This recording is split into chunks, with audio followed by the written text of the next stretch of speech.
Magandang hapon, Pilipinas. Ilang sandali na nga lang ay mag-uumpisa na itong public forum dito sa event center ng Quezon City Circle Experience Museum kaugnay ng REHABiNASYON na inulunsad sa ilalim ng Administrasyong Duterte. At para sa kaalaman ng lahat, itong REHABiNASYON ay isang unified campaign laban sa iligal na droga. Ito ay binubuo ng iba't ibang miyembro mula sa departamento at ahensya ng pamahalaan na kung tawagin ay Interagency Committee on Anti-Illegal Drugs. Ilan sa mga kabilang dito ay ang Presidential Communications Operations Office, Department of Interior and Local Government, Department of Justice, Department of Health, Philippine National Police, Department of Foreign Affairs, Philippine Drug Enforcement Agency at iba pa. Layunin nga ng REHABiNASYON na magsagawa ng holistic approach kung saan makasisiguro ang pamahalaan na matutuldukan ang problema sa droga at mabigyan ng kaukulang premium rehabilitation ang mga drug surrenderies. Ating ang ito-turn over upang tunghayan ang pag-uumpisa ng programa na pangungunahan ni Quezon City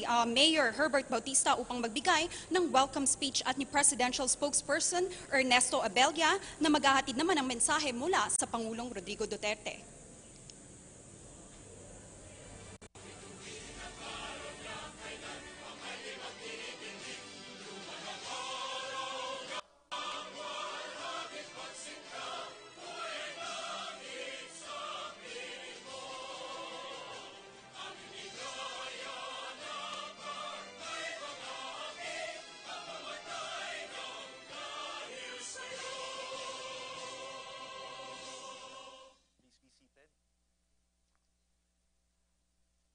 Good afternoon, everyone.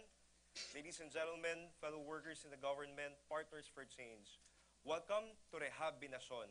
This is a public forum on the unified campaign against illegal drugs. This is led by the Interagency Committee Against Illegal Drugs, and ICAD is formed via Executive Order number 15. We are live in Presidential Communications Facebook page and PTV. So if you guys have your smartphones with you, please do share the live video. And without further ado, to welcome us all in this public forum, let us all welcome the Mayor of the City of Quezon, Mayor Herbert Bautista. Thank you very much, Mr. Carl, thank you. Palakpakan po natin si Carl.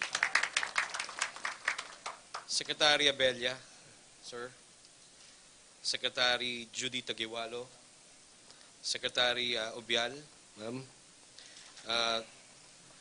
Dr. Isidro La Peña of the PDEA, the Director General, sir, to our friends and fellow workers in government, ladies and gentlemen, barangay officials who are present here, good afternoon. Una po sa lahat ay bago lang po itong lugar natin. It's been almost 2 years pa lang. And kaya maayos pa ho yung carpet. Ibig sabihin, hindi pa nagagamit talaga ng husto. And we welcome you dito sa Quezon City. Quezon City has been in the anti-drug campaign even before EDSA 1. No? And it's always lodged under the office of the Vice Mayor. So from the time of Vice Mayor Sarino, from 1980 to 1986, to Senator Soto, who was former Vice Mayor, and the initiator and implementer of the Rehabilitation Center nung panahon niya, to Vice Mayor Planas, who advocated the women's desk sa lahat ng PNP, to Vice Mayor, yours truly, and the Vice Mayor Connie Angeles, and to the present Vice Mayor Joy Belmonte, who is now in the forefront of the campaign, of the anti-drug campaign in Quezon City.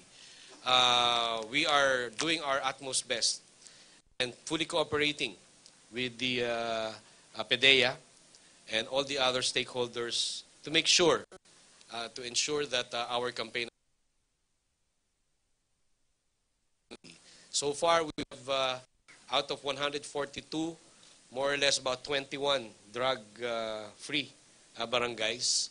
Malayo pa ang lalakbayin, and we've given instructions to those barangays that have been cleared already that this is a moving target, that any slip or slide will bring you back to the list of drug-affected barangays. So let us ensure that our barangays are drug-cleared. No? This is in partnership, of course, under the umbrella of the BADAC. And the BADAC is composed of the various sectors, including the various denominations ng mga barangay, no? Interfaith po natin. So, muli, maraming salamat po at napili niyo po itong ating lugar, ang Quezon City Experience or Quezon City Museum, QCX, a social history museum where a museum that depicts not the politicians but the contribution of people to where Quezon City's success is right now. So muli maraming salamat and welcome to Quezon City. Thank you very much.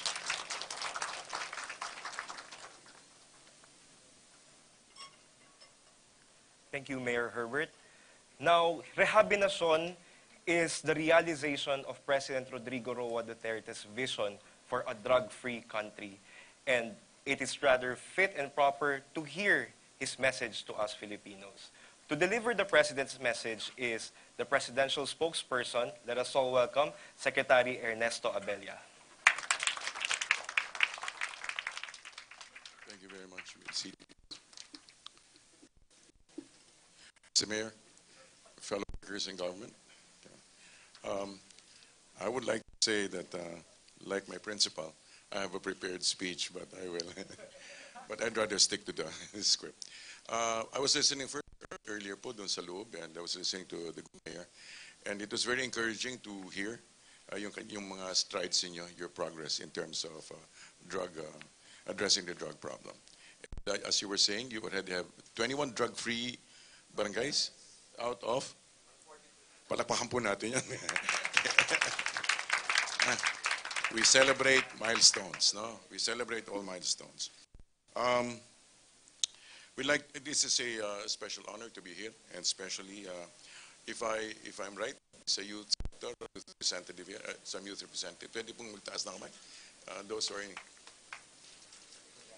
mga camera pala itinaas.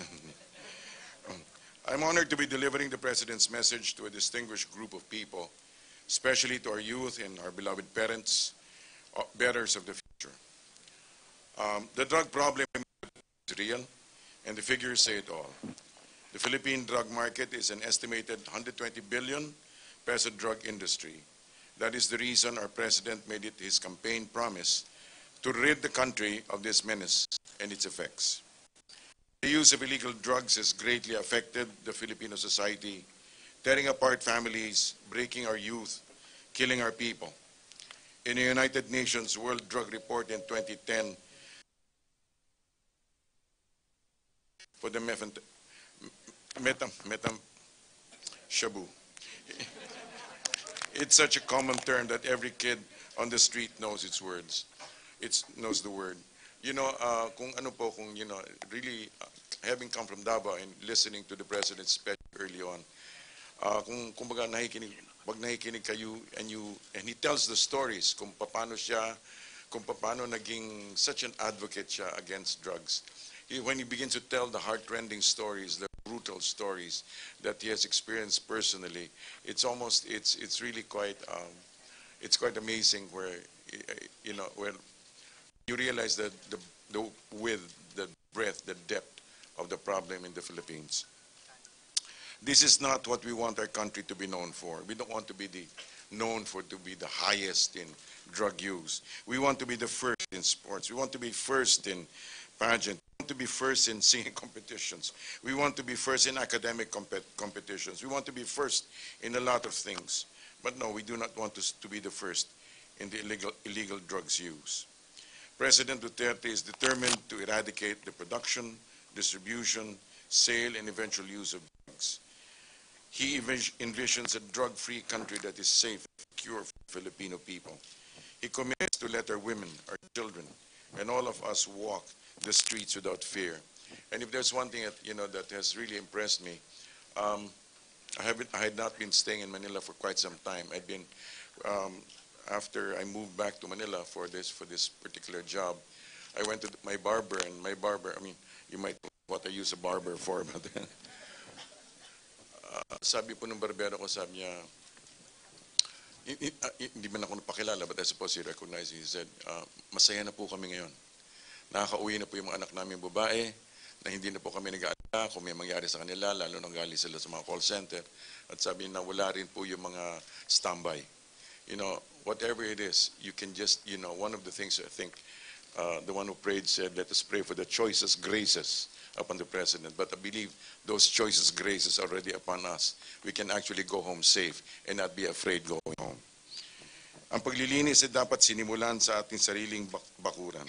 And that is exactly what the President has done. Two major phases are involved in order to achieve this grand scheme. Number one, to free the Philippines through police operations of all elements of illegal drugs. As such, there is a visible reduction in crime rate.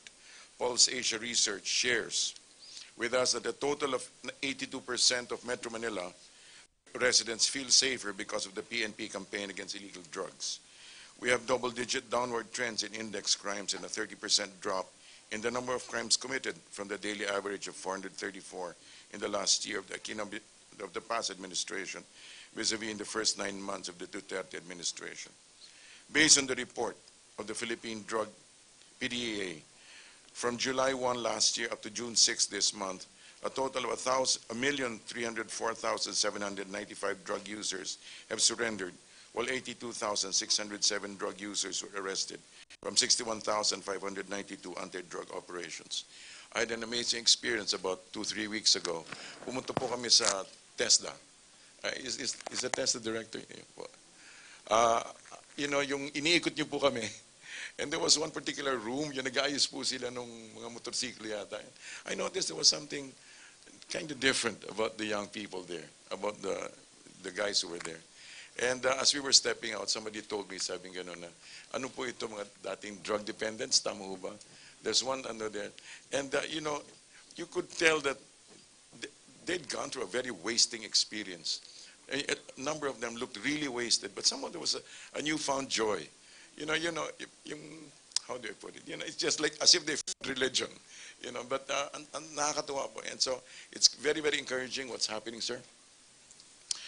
Based also more than the fight against illegal drugs will be sustained and relentless until the last drug pusher is out of the streets and put behind bars. As he has said, I will repeat, the fight against illegal drugs will be sustained and relentless until the last drug personality is out of the streets and put behind bars. But more than just a national security issue, the drug menace should be treated as a public health concern. In fact, even wider than that, it's a social concern. It's a total concern. Thus, we are now in phase number 2, to rehabilitate and treat drug dependents and to give them a future worth looking forward to. We were being given a very quick educational tour. Tama po, Sec. Judy kanina, nung pinaliwanag sa atin yung 5 pillars. The 5 pillars. As of March 31, 2017, the Office of the President for a Special Project reported the construction of 2 rehabilitation facilities, one in Nueva Ecija and the other one in Samal Island in Davao del Norte. I'd just like to share with you a special, a little anecdote about the, what do you call it, about the drug rehab in Nueva Ecija. Nung nandito po yung donor, I was across in my office, and pinatawag po ako at sabing gano'n, papupuntahin ka raw, may nasa opisina, that si President had a guest, and there was this man who wanted to make a donation. He wanted to make a donation, sabi gano'n. And the President looked to me and said, maghanap ka ng rehab center. Sabi ko, sino po ako? Lumingon ako lang pala yung naandun. And we did. We went around, and it was also a learning experience. We took some of the, these helicopters. We went to Taytay.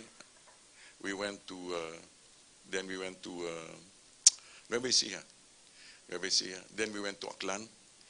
And then we went to Bohol. Then we went to Cebu. Then back to Manila. And you know, you sense the enormity of the problem. You sense the enormity of the problem that faces us, and you ask yourself, you know, kaya nga ba talaga to? Then you realize that this journey that we've taken of rehabilitating at least several million people is really a journey that takes a forceful first step. And people who are willing to walk that walk.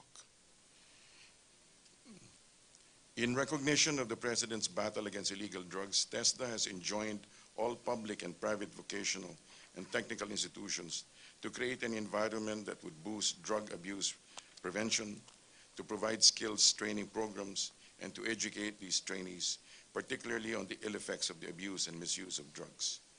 To further bolster this endeavor, on March 6, President Duterte signed Executive Order Number 15, creating an Interagency Committee on Anti-Illegal Drugs, ICAD. This executive order states the priority thrust of the government to suppress the drug problem in the country by putting behind bars manufacturers, traffickers, peddlers of illegal drugs, and by transforming drug users into productive members of society. The ICAD shall ensure that each member agency implements and complies with all policies, laws, and issuances pertaining to the government's anti-illegal drug campaign in an integrated and synchronized manner. Indeed, we are told to choose our battles. The President has chosen to fight this battle against drugs, and apparently it is a well-chosen battle. He has dug deep, and it's beginning to show the roots, how deeply and widespread the whole matter is. It should, in a sense, be a horrible picture. However, we are glad that for once, not for once, that now at this particular stage, we have a leader who is actually, in spite of everything, in spite even of his own fears and in spite of himself, has really decided to take the bull by the horns. He's doing well. He's winning. Now more than ever, he needs our support to sustain the stronghold he has made against what seemed like a fortress, an impenetrable fortress of the drug industry. ICAD stands with the President on this. Care for the country, care for the community, care for the people, and we need to move as a people to have a drug-free Philippines. And this is what REHABiNASYON is all about. I will end this address by honoring the people who have lost their lives in senseless acts of crime driven by the use of illegal drugs. Pause with me for a few seconds to remember and to just lift up in our thoughts those who have died due to these senseless deaths.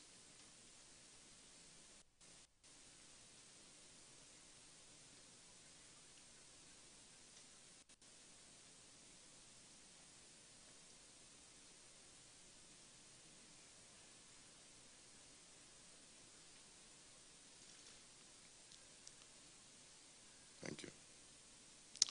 The President says no. The President says no more. Like he says, stop. And he says, now. There will be no more children introduced to illegal drugs. There will be no more women raped by drug abusers. There will be no more families broken. But you know, there's something very touching and very moving why he asks us to join in this war against drugs. He just tells us how, in a sense, how a very simple person he is. And at the very heart of it, he shares a deep desire within each and every Filipino, every Malay. Tandaan ho yung sinasabi niya, pag sinira nyo sa ng droga ang aming mga anak, sinong susubo sa amin? Sinong bibili ng oxygen namin? Sino yung magbibigay ng gamot namin? You know, at the end of the day, you realize that he's not just fighting. He's not just fighting against drugs. He's fighting for a whole generation. He's fighting so that somehow the social fabric of the Filipino family will not be broken. It's a very touched, almost naive concern. But I'll tell you what, out of that passion comes a desire to make sure that the nation of the Philippines will truly become a strong nation. Together, we can have REHABiNASYON. Magandang hapon po. Thank you. God bless.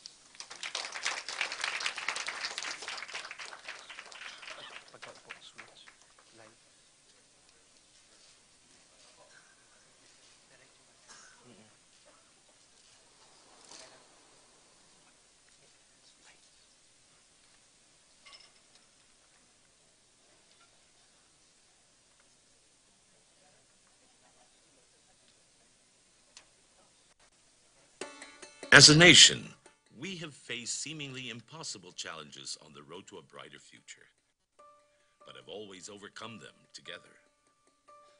Along the way, we found what kept us going as a country. But in solving any problem, the first step is to find out how big it is. We found out and made hard calls in tough situations, but now we are calling in help. Because in rising to the challenge, we know we'll overcome it best together.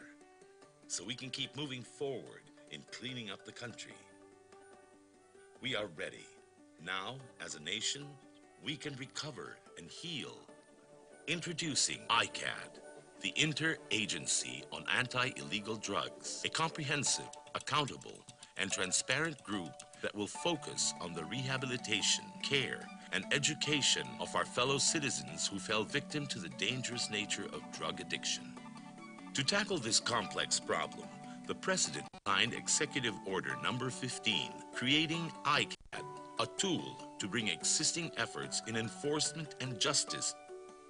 ICAD enables us to more directly support and provide access to community education, legal resources, rehabilitation, reintegration, advocacy, transparency, efficiency, and accountability. And to achieve this, we will have to come together as well. Agencies who work together to bring the Philippines forward. Enforcement, justice, advocacy, rehabilitation, and reintegration. By tackling this complex issue from these sides, we'll achieve a united front. To make this happen, all members of ICAD will work together by facing the true nature of the problem head-on. Survey real stories of those fallen prey to drugs and those who carry forward in the battle against addiction. We'll collect real numbers that will give us the facts about the drug problem, so we don't spend any more time debunking fake news and alternative truths that we could spend helping people get back on their feet. Finally, we'll come up with real solutions, 360-degree against illegal drugs, from their sale and use to the healing and passage back to society for the victims. Our comprehensive plan includes 5 key parts: demand reduction, treatment and rehabilitation, and alternative development. After all, ICAD brings agencies together to lead us as people to have a drug-free Philippines. Let us rehabilitate this nation together. REHABiNASYON.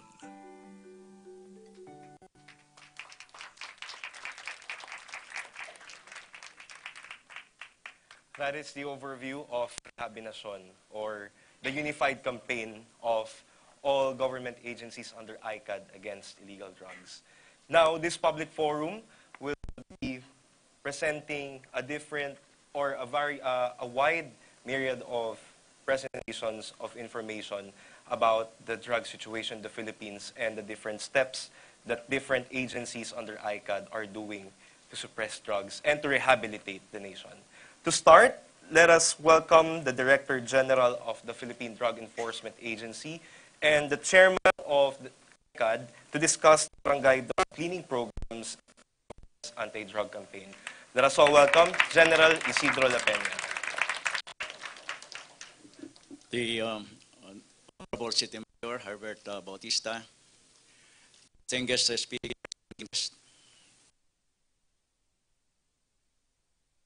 this afternoon, the media, ladies and gentlemen, good afternoon. For the past years, the country has been afflicted by the evils of drugs. The problem is drug affected from the effects brought about by drug abuse. Historically, it is only now that the drug problem is being seriously addressed and become the #1 priority program of the government. It is only now that all government agencies are uniting its efforts and each contribute in addressing the drug problem. And it is only now that we are starting to rehabilitate the nation. With the creation of the Interagency Committee Anti-Illegal Drugs, or ICAD, country's anti-drug campaign has gained another momentum. Through the ICAD, the Filipino people is assured that all areas affected by the drug problem will be addressed. The ICAD aims to unify, synchronize, and integrate all anti-drug efforts of the government in order to achieve one solid result: to have drug-free communities.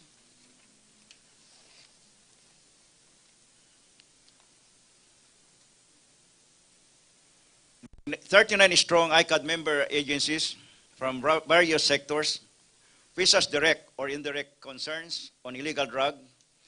The anti-drug campaign of the country takes a whole new perspective and strategy. Employing the whole of nation approach, the anti-drug campaign does not only focus on law enforcement, but it also focuses on strengthening justice, reaching all, integrating former drug users to the community as productive citizens, and creating self-reliant and self-policing communities. The ICAD basically aims to rehabilitate the nation. The ICAD main strategic framework that will be utilized in the government's war against drugs is the Barangay Drug Clearing Program, which aims to provide a safe and secure place to live in. The said program provides a holistic approach involving all sectors in the barangays. The program aims to clear the barangays from the drug problem by arresting all the drug pushers and rehabilitating and reintegrating all the drug users. Through the Barangay Drug Clearing Program, the barangay must implement sustainable programs to maintain the drug-cleared status.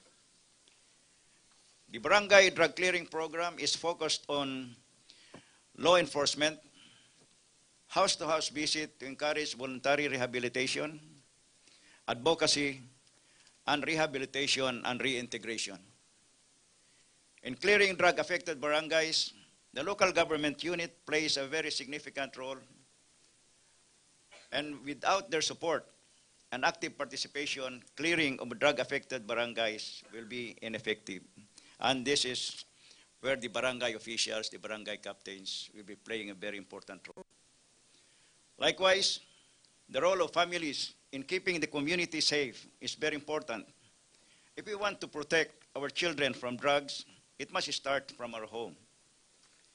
The LGUs or other sectors and families must perform their mandate and must contribute in reading out the drug problem in the barangays. The barangay officials, again, plays a very important role. There's no middle ground here. It's either you are with us or you are against us.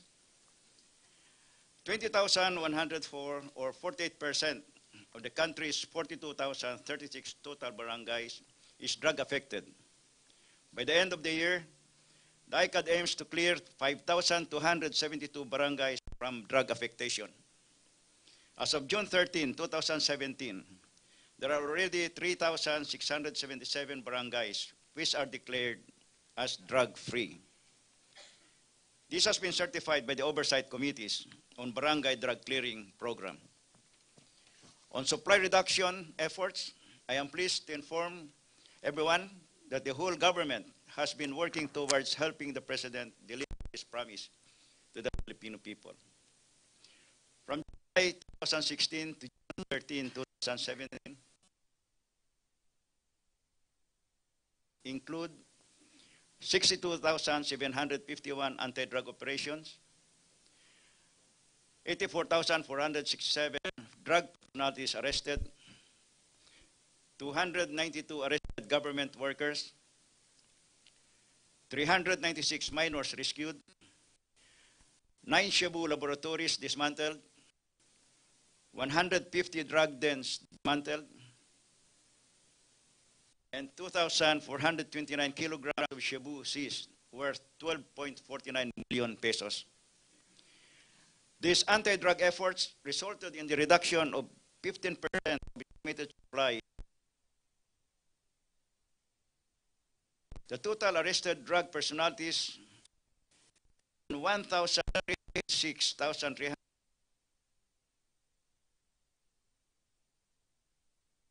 total.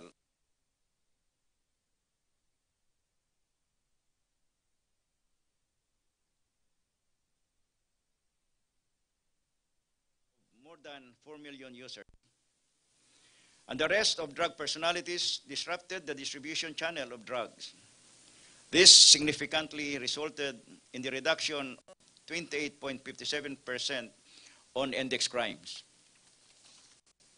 A survey conducted in October 2016 reveals that 85% of the Filipino people are satisfied with the government's performance concerning the anti-drug campaign. Another survey in December 2016 states that 81% of the Filipino people feel safer because of the war against drugs. As the Director General of PDEA and Chairman of ICAD, I am happy to know that majority of the Filipino people are satisfied with the progress of the campaign against illegal drugs under the Duterte administration.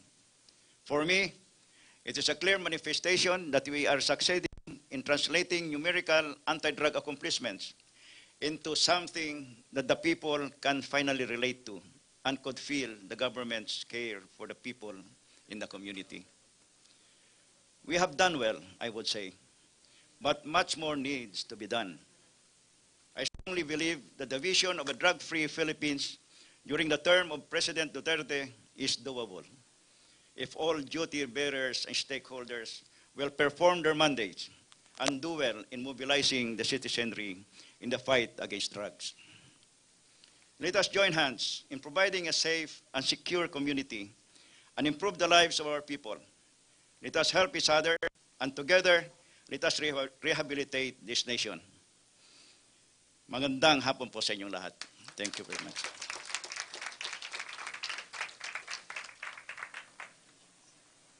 Thank you, General La Peña.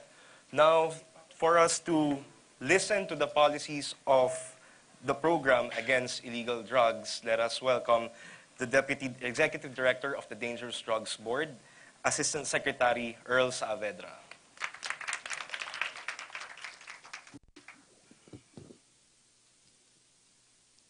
Secretary Tagiwalo, Secretary Ubial, Undersecretary La Peña, the Director General of PDEA, Assistant Secretaries, government officials present, guests, ladies and gentlemen. Good afternoon. Magandang hapon. Maayong hapon. Buenas tardes. Assalamualaikum warahmatullahi wabarakatuh. Thank you for giving me this opportunity to discuss the important topic on behalf of the Dangerous Drugs Board. May I request the operator to flash the presentation, please? Okay. As presented in the video teaser earlier, there are pillars of action where all our efforts are anchored. Efforts that will affirm the whole government approach on the fight against illegal drugs. These I will present to you in broad strokes. The implementation of actions being done by each government agency forming part of ICAD basically respond to these strategies anchored on this framework. The specific commitments espoused by the clusters of ICAD are also anchored on the framework which I will be discussing. As part of ICAD, first, I would like to introduce the Dangerous Drugs Board. And as you can see, it's a policy-making and strategy formulating body in the planning and formulation of policies and programs on drug prevention and control. Our implementing arm is the Philippine Drug Enforcement Agency. It's a quasi-legislative body that issues regulations that have an effect of a law and entail both administrative and criminal sanctions. As part of our policy formulation mandate, we are also into systems development and pilot testing initiatives for appropriate adoption by the concerned agencies with the mandate to implement under the Comprehensive Dangerous Drugs Act or Republic Act 9165. Next. Okay. As you can see, the board is an interagency body. It is composed of 12 member agencies.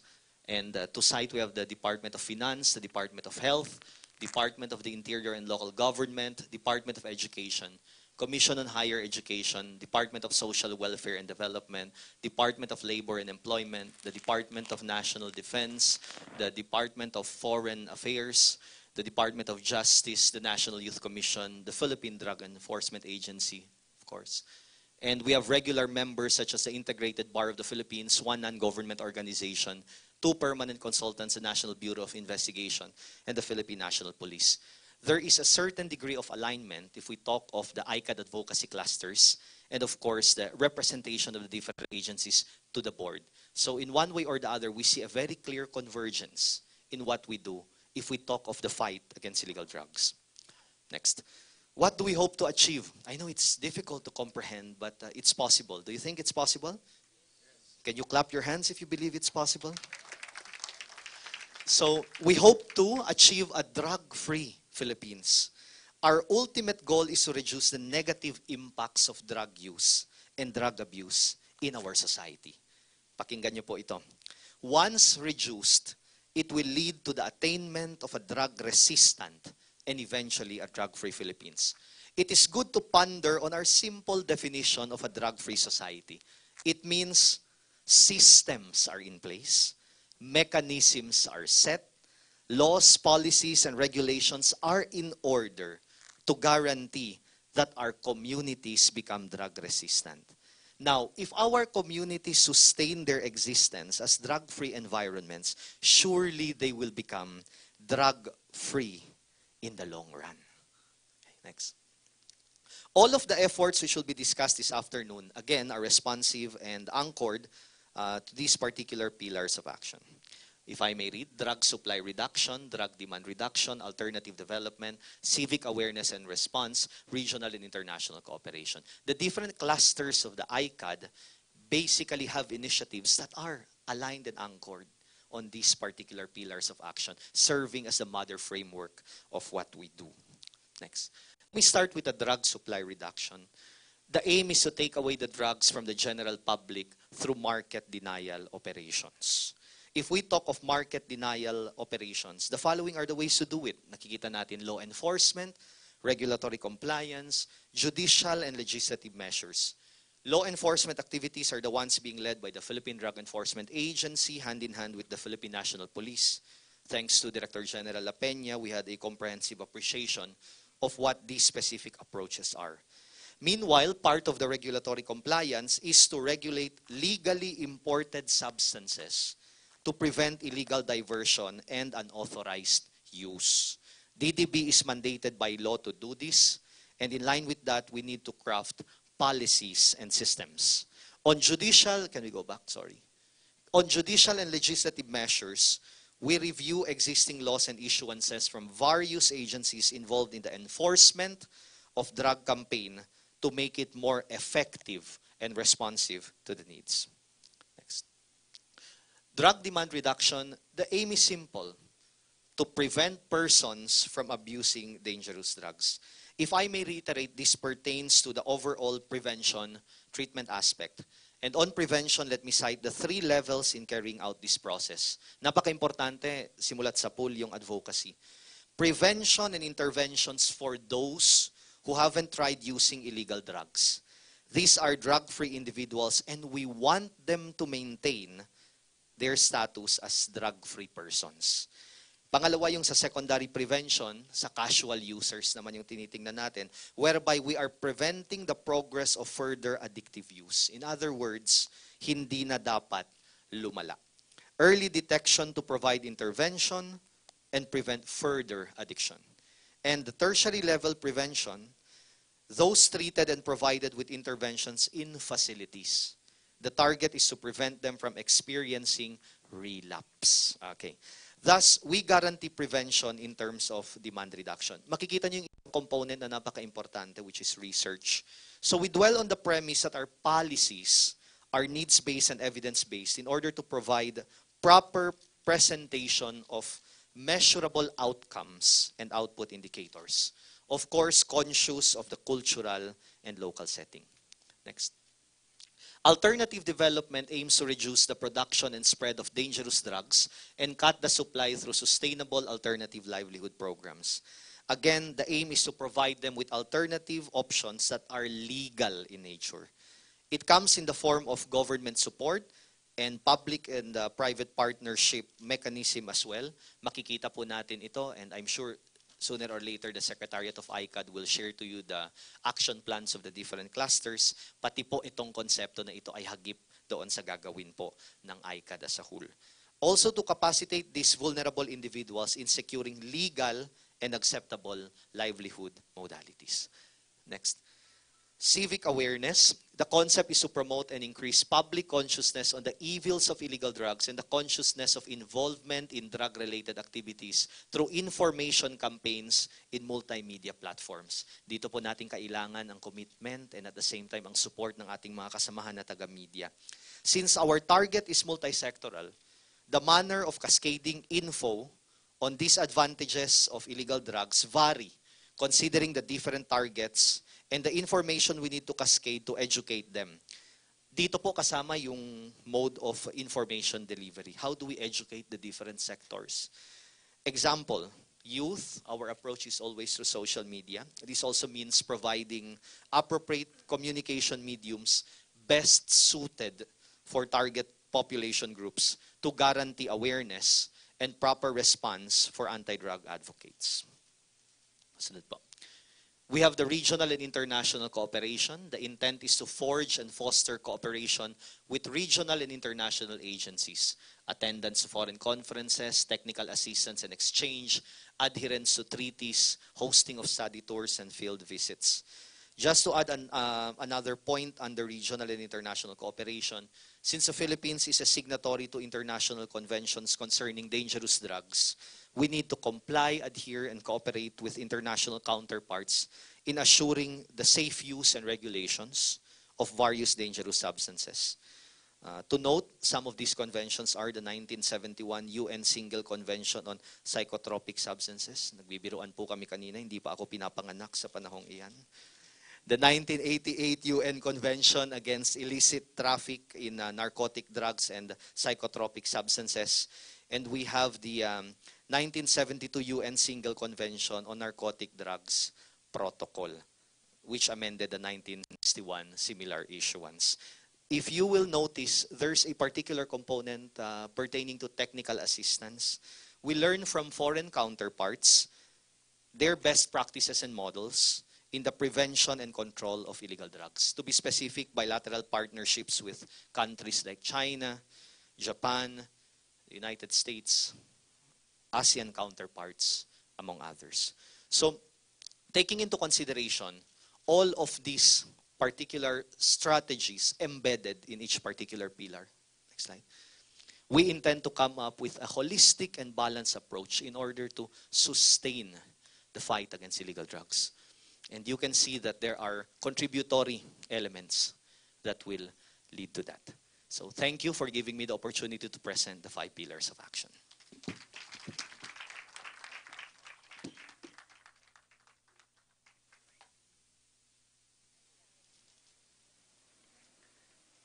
Thank you, ASEC Earl. Now to discuss to us the status of Project Double Barrel, let us welcome from the Philippine National Police, Police Director Camilo Pancratius Cascolan. Ladies and gentlemen, good afternoon. Yes. I will be presenting to you a small background, a brief background of Double Barrel.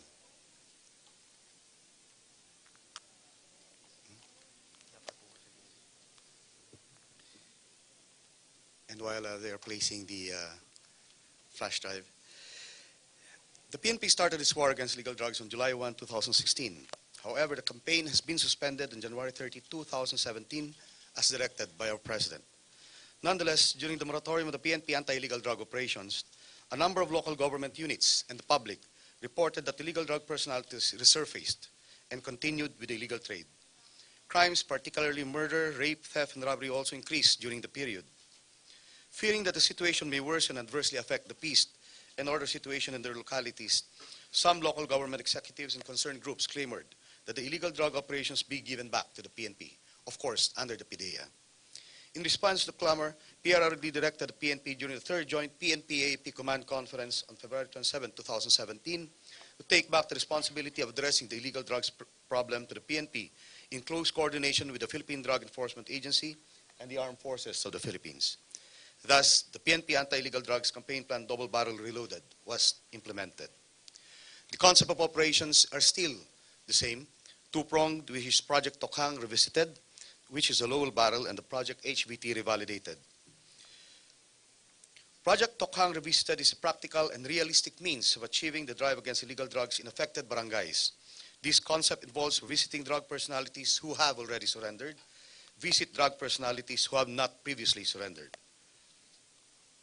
Also, through this campaign, Tokhang activities are implemented and done with the presence of territorial unit commanders, barangay chairmen, officials, religious groups and members, and to the extent the media. Project HVT Revalidated speaks about importers, financiers, distributors, and protectors, manufacturers, and traffickers.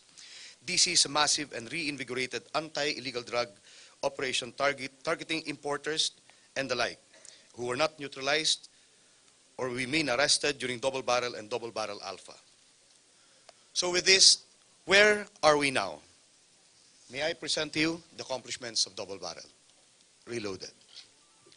Next slide. This is the accomplishment on anti-illegal drug campaign from July 1, 2016 up to June 13, 2017, totaling to 8,363,642 houses visited and 1.306389 drug personalities who personally surrendered to the police stations and local government units and agencies. The next slide has a total on the confiscation of illegal drugs, a total of more or less 1.6 million grams of shabu, 3.1 million grams of marijuana, with 2,031 tablets of ecstasy, more or less 6,000 firearms, and 458 explosives recovered.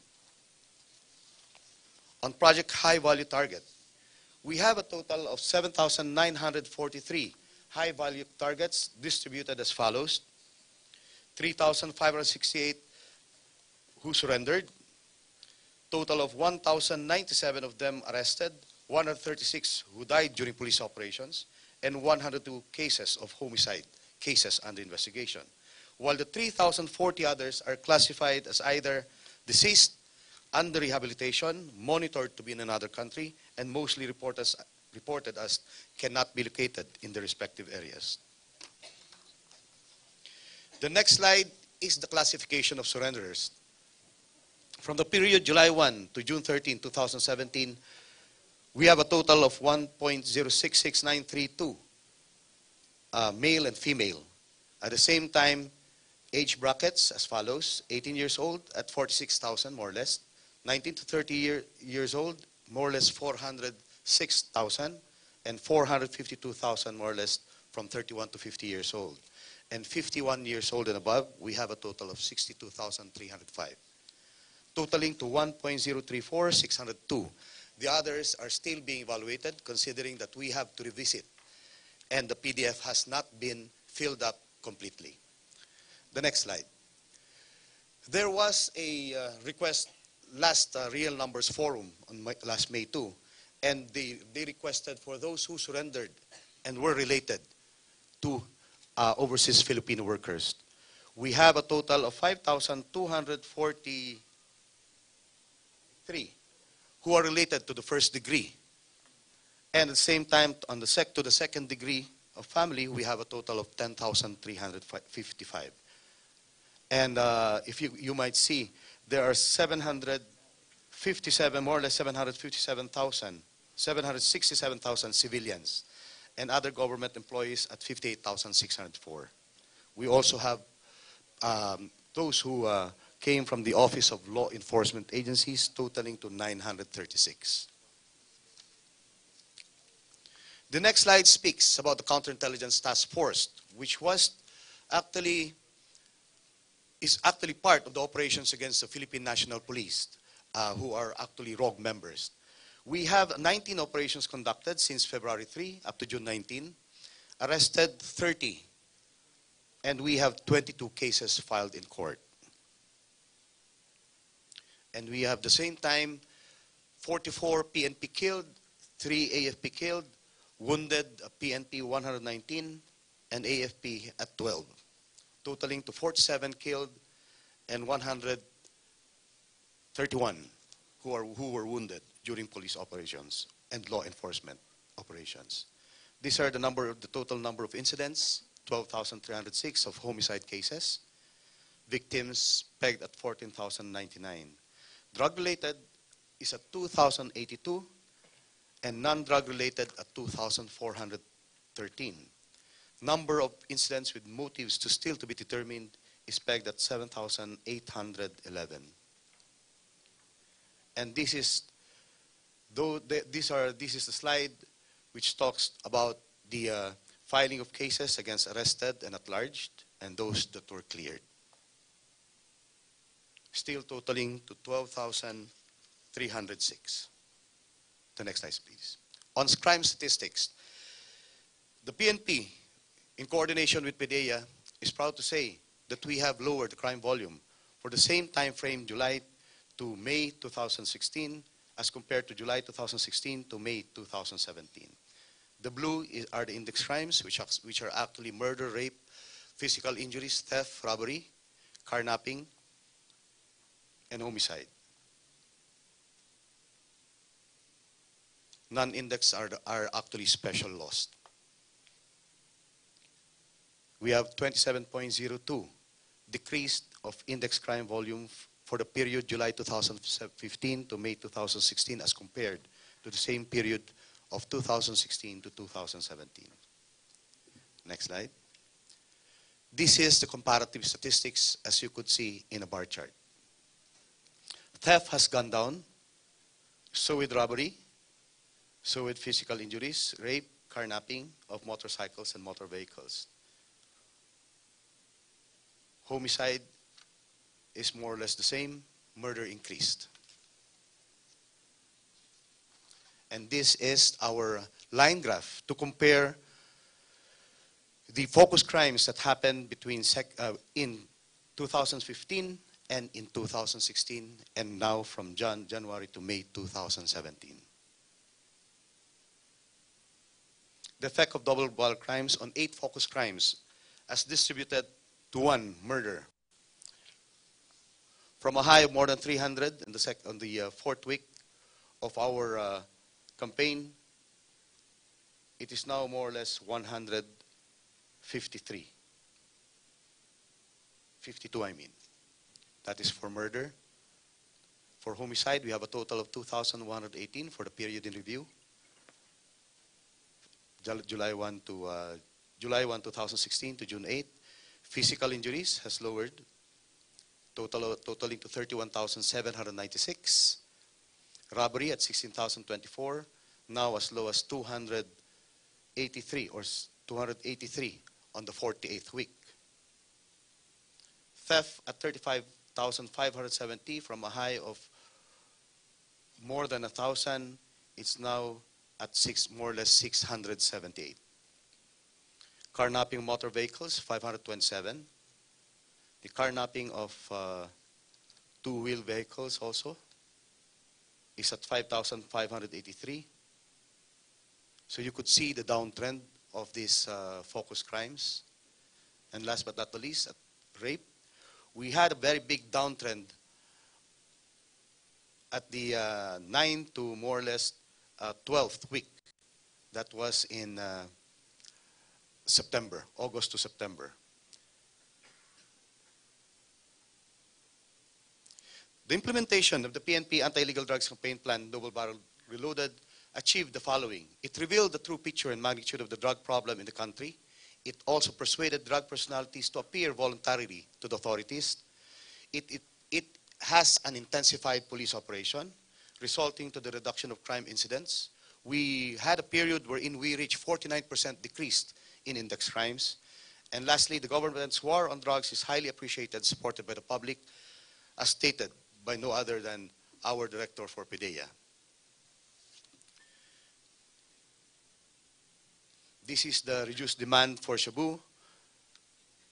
If the user who surrendered will stop using illegal drugs until the end of the year 2017, in coordination with PIDEA, it said that 152,338 kilos of shabu will be reduced in the market, which may be translated to losses of 487 billion for the drug traffickers. Gentlemen, ladies, your PNP remains steadfast whatever challenges it faces, most especially in our fight against illegal drugs. As the President has said, we will not stop until the last pusher is placed behind bars. Thank you very much.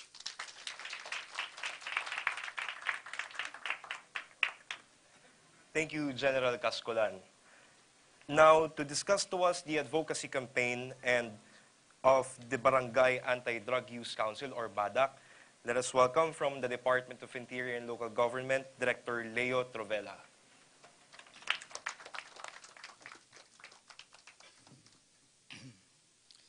Secretary Obial, Secretary Tagualu, General De La Peña, Undersecretaries, Assistant Secretaries, to the members of the ICAD, fellow members of ICAD, members of the advocacy clusters, Mayor Bautista, members of the Sangguniang Panlungsod, the barangay officials from our host city who are in the forefront of the drive against illegal drugs. Congratulations to Quezon City, by the way, for showing the way. We launched Masa Masid Quezon City last year. And we are propagating actually your good practices. Fellow government servants, supporters, and friends of REHABiNASYON, good afternoon. The department is pleased to be a part of this afternoon's roadshow, and with our OIC Secretary as chair of the advocacy cluster, let me start by acknowledging the efforts of the team who made this event possible. The BADAC and the mobilization efforts on advocacy campaign against illegal drug is the topic of my presentation. The government's campaign against illegal drug is anchored on a state policy to safeguard the integrity of its territory and the well-being of the citizenry from the ill effects of dangerous drugs, as mentioned by DDB Regulation Number 3. Reiterating the statement of the DDB Regulation Number 3, that in order to ensure peace and order nationwide and to effectively curb the proliferation of dangerous drugs and other similar substances, the government shall pursue intensified and unrelenting campaign against illegal drugs and shall endeavor to secure the assistance of the local government units in drug clearing operations. The role of the local government units, especially the barangays, is critical, as our efforts for this to be effective have to be complemented by the local LGUs. The Local Government Code of the Philippines mandates that barangays shall adopt measures towards the prevention and eradication of drug abuse, and it was emphasized by the Department Memorandum Circular, wherein we call for the revitalization of the BADACs and for the latter to formulate, plan, strategize, implement, and evaluate programs and projects on drug prevention. Towards this end, Dangerous Drugs Board Regulation Number 3, Series of 2017, entitled Strengthening the Implementation of Barangay Drug Clearing Program, was issued with certain provisions on the roles and responsibilities of BADAC. What is BADAC, by the way, and its role in the barangay drug clearing operations? BADAC is a barangay-based institution in charge of planning, strategizing, implementing, and executing programs on drug abuse preventions in the barangay. It is composed of the Punong Barangay as chair, with SB member Kagawad, the chairperson of Peace and Order, as vice chair, with 6 members coming from the SB member, SK chairman, public school representative, the chief tanod, NGO and civil society representative, and representative from the faith-based organization. The city municipal chief of police or representative serves as the committee's advisor.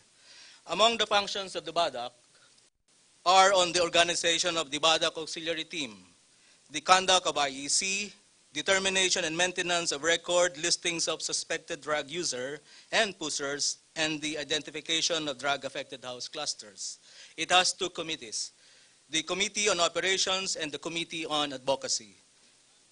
The Committee on Operations is chaired by the Kagawad, Chair on Peace and Order, with Executive Officer or Chief Tanod and the BADAC auxiliary team as members, while the Committee on Advocacy, on the other hand, is chaired by the Kagawad Chair on Women and Family, with members coming from the school representative or school principal or representative, NGO, civil society representative, and representative of the role of BADAC in barangay drug clearing operations in all phases of the said operations, from pre-operation to operation phase and post-operation phase. The institution of BADAC has to be in place in the barangay, and it has to be functional.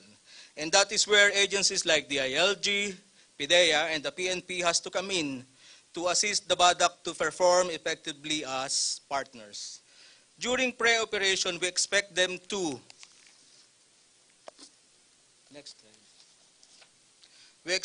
activate the BADAC and BADAC auxiliary teams. They have to organize clusters. They have to prepare and validate the watch list, and they have to organize house clusters, and then they have to submit consolidated information, report to higher ADACs, the city ADACs, or the city ADACs, or the municipal ADAC, the local police concerned, for the formulation and validation of watch list of drug personalities. And they have to assist in the determination of priority drug-affected barangays, and then they have to establish rehabilitation referral desk in every barangay. During operation, they will assist the local PNP in filing complaints for abatement of public nuisance and to conduct advocacy as well, and preventive and education seminars. And during post-operations, they are expected to implement sustainable support. This was stressed by our Director General a while ago, that they are expected to implement sustainable support projects such as sports, religious, and social activities in the barangay. They have to implement sustainable livelihood projects as a reintegration program to former drug pushers and drug users, and to conduct regular lectures as well.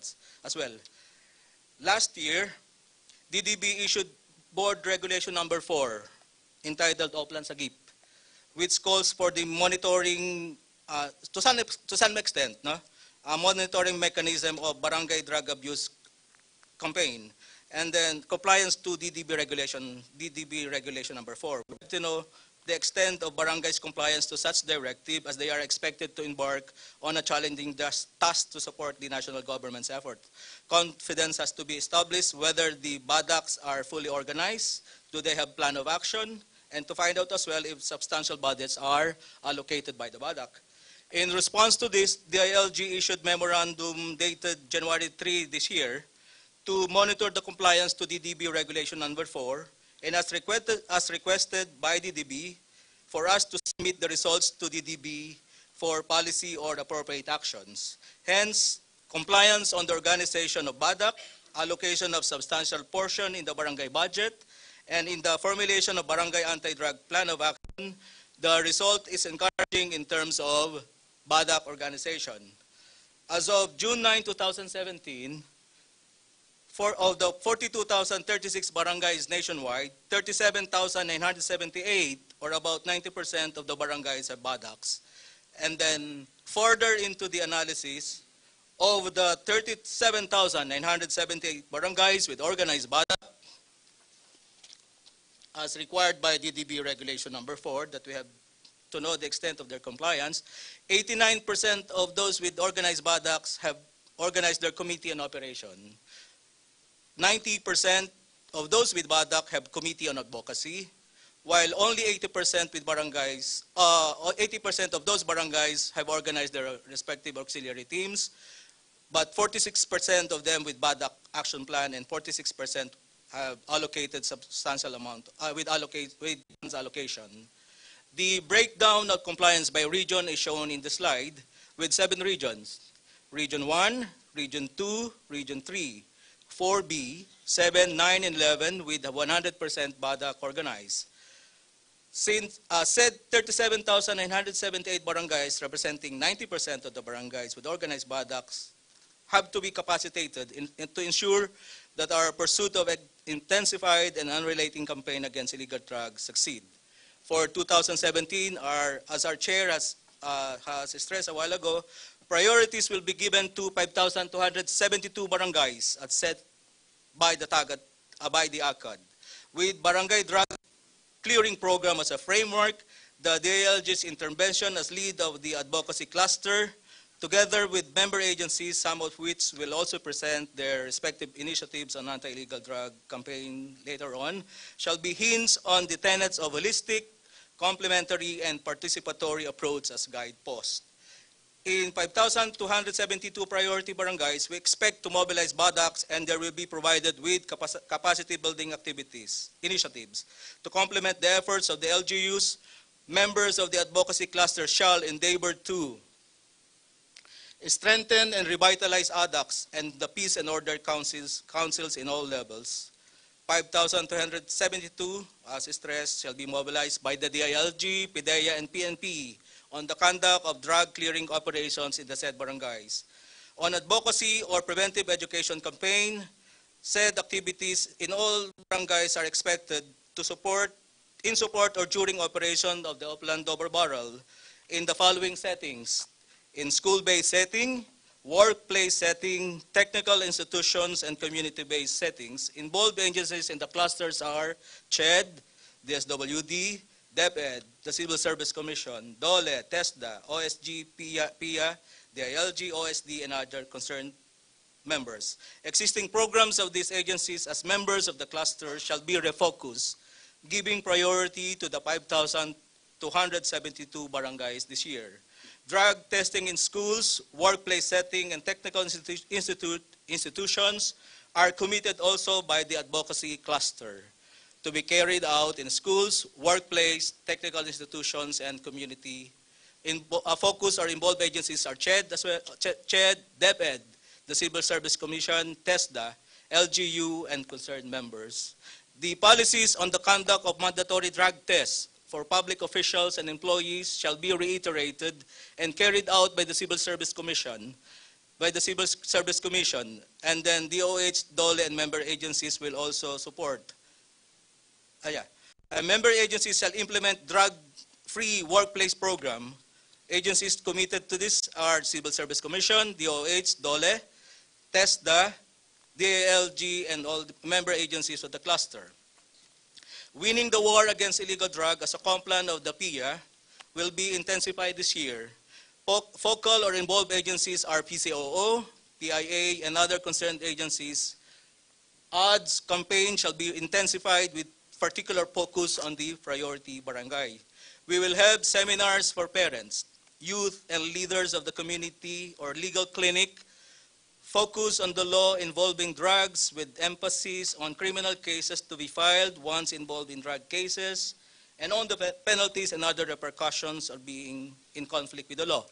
Legal clinic are to be conducted to the said barangays nationwide with OSG, the DSWD, DOH, PAO, and law enforcement agency committed to undertake, to support the legal clinic. In closing, let me reiterate by way of a framework the interplay of activities, the DILG's intervention with other agencies and partners that we are going to work with the local that will work with the local government units to implement activities that would lead to peaceful and orderly communities. With DDB Regulation 3 and DDB Regulation 4 and EO 15 on the establishment of ICAD as our anchor, the DILG commits to mobilize the LGUs to actively participate in our relentless campaign against the menace of illegal drugs. For this year, our metric, again, as we emphasize and reiterate, is to get them involved in clearing the 5,272 barangays and their involvement in all phases of operations from during operations and post-operations, where the barangay will take the supportive in operations phase, where the barangays will take the supportive role to the law enforcement agencies, and on the continuing preventive and education campaigns aimed at reducing demand.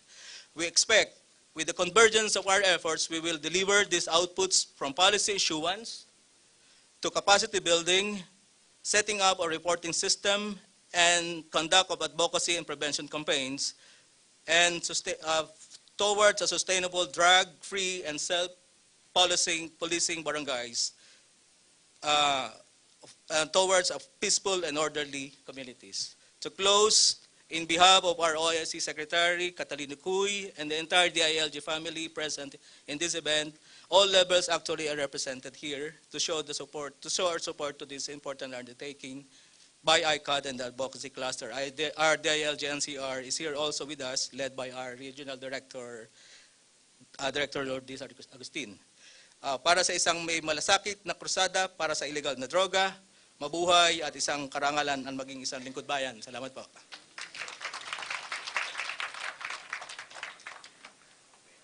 Thank you, Director Trovela.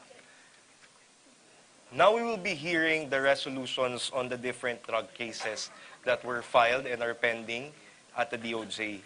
To discuss this, let us welcome from the Department of Justice, Assistant Secretary Cheryl Daitek Yangot.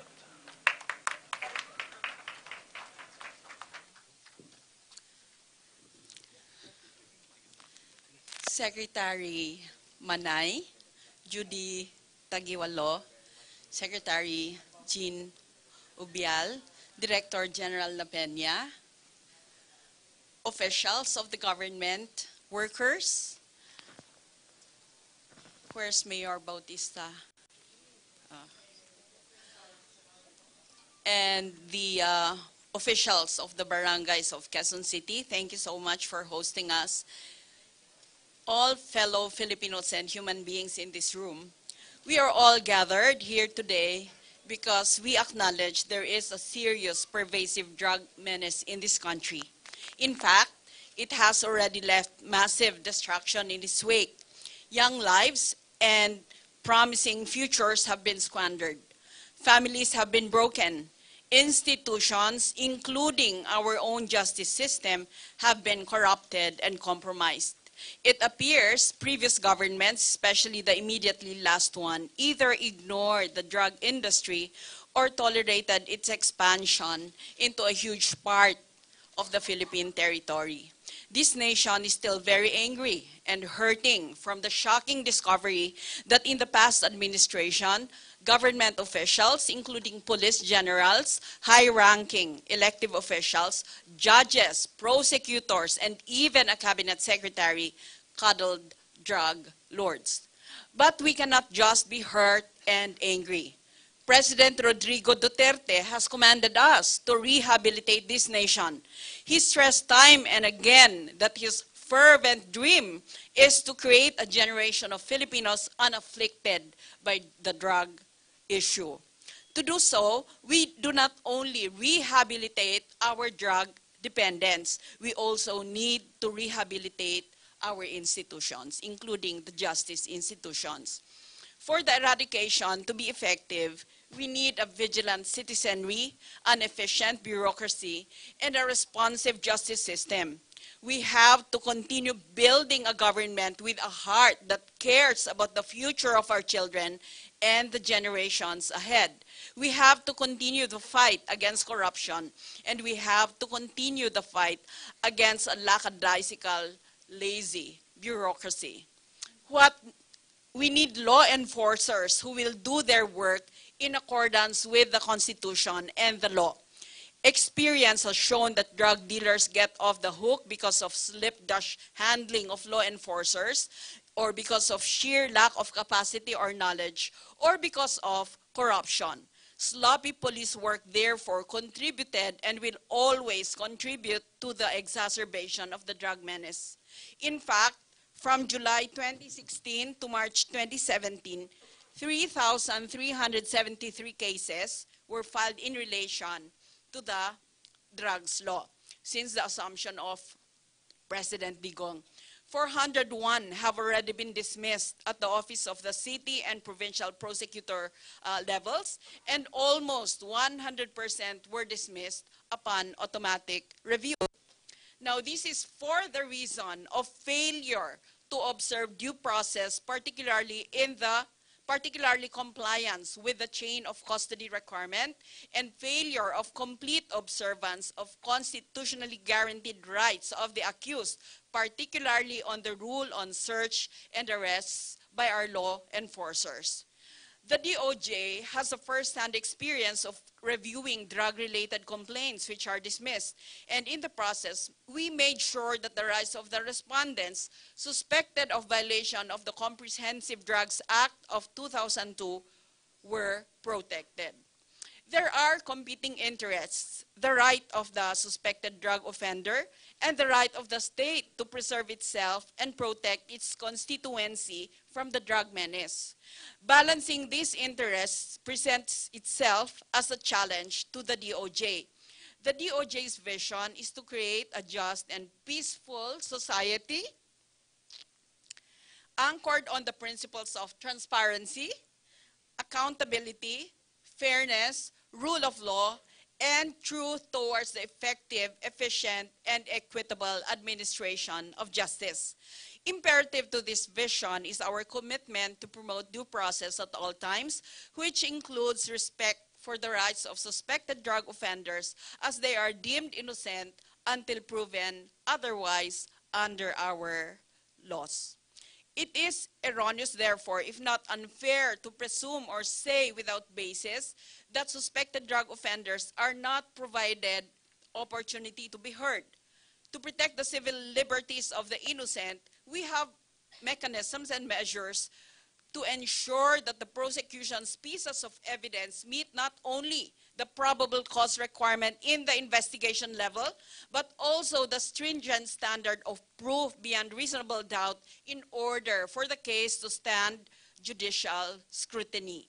It serves as a caution to all prosecutors that they cannot skirt around the constitutional guarantees afforded to suspected drug offenders. A reminder as well for the enforcement agencies to observe the strict rudiments for the successful indictment of suspected drug offenders.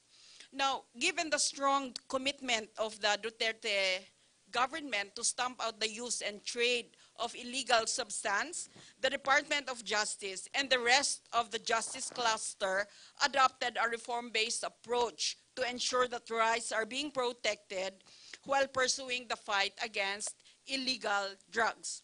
Together with the Justice Cluster of the Interagency Council Against Illegal Drugs, the following functions are pursued: strengthening the drug-related case build-up, integrating legal mechanisms. Secondly, improvements in the prosecution of cases, particularly drug-related cases, and the initiative to give preference in resolving drug cases. Now, under the strengthening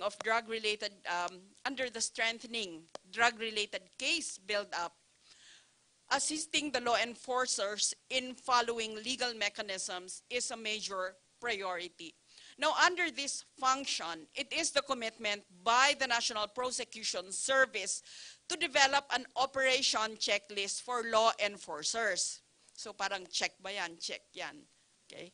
Now, this is to ensure that the cases brought for inquest and preliminary investigation are not dismissed for failure of the law enforcers to submit the required documents to establish probable cause. Also included in this initiative is the training to be provided to the law enforcement agencies related to these legal mechanisms and measures. Now, secondly, a reform on counting the success rate of the prosecution is to be introduced to ensure expeditious prosecution of the cases, including the drug-related ones. This new formula will measure not the quantity, but the quality of cases filed. This will discourage the precipitate filing of unsubstantiated complaints or those that will not be able to stand judicial scrutiny. This will serve as a carrot for the prosecutors to train our law enforcers to ensure strict observance of legal mechanisms and avoid the filing of sham or contrived complaints. Lastly, initiative to give preference in resolving drug-related cases is currently being pursued by the DOJ and the Office of the Solicitor General to ensure the expeditious resolution of drug-related cases in the country. The naysayers will say that the DOJ has not done any action against the reported killings allegedly related to the campaign against illegal drugs. But let me clarify that currently, the Secretary of Justice issued a memorandum to the National Prosecution Service to shed light on these allegations. to date, and from reports gathered from the Office of the Provincial and City Prosecutors of Region 6, Region XI-11, and Pasig City, there is seemingly no complaint whatsoever that was filed involving drug-related killings. In some, and as presented, there are measures and there are legal mechanisms available. We urge the public to take a proactive stance. If somebody gets killed in the course of the drug war and you believe that the killing is illegal, please come to the DOJ and complain. Those matters should be brought to the DOJ and not just to the media, because after all, we really want to solve the drug problem. We don't only want to make political statements. So we urge you to take a proactive stance to utilize these mechanisms available in order for the government to effectively address or engage in its rehabinasyon efforts. And let us not stop believing that with the political will of President Duterte and the unswerving support of the public and the justice system, we can eradicate the drug menace and create a generation of Filipinos not afflicted with it. Thank you very much.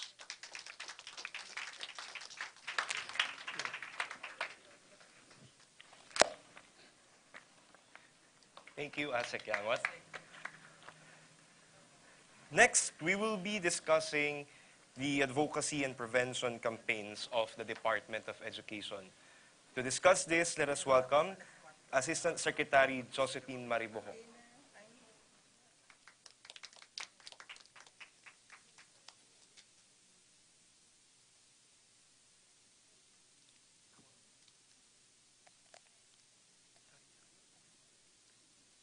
Let me first clear the deck by extending warm greetings to our distinguished officials of government who are at the helm of agencies taking the lead in this unified campaign against illegal drugs. I beg your indulgence for no longer greeting your honors by name, as I think that task has already been undertaken by the speakers before me. I was also made to understand that each speaker is strictly bound by the stricture of a 10-minute window of opportunity to deliver one's address. Nonetheless, let me still greet, of course, honorable members of the local government units, civil society, the youth sector, the media, and other concerned citizens in this momentous event.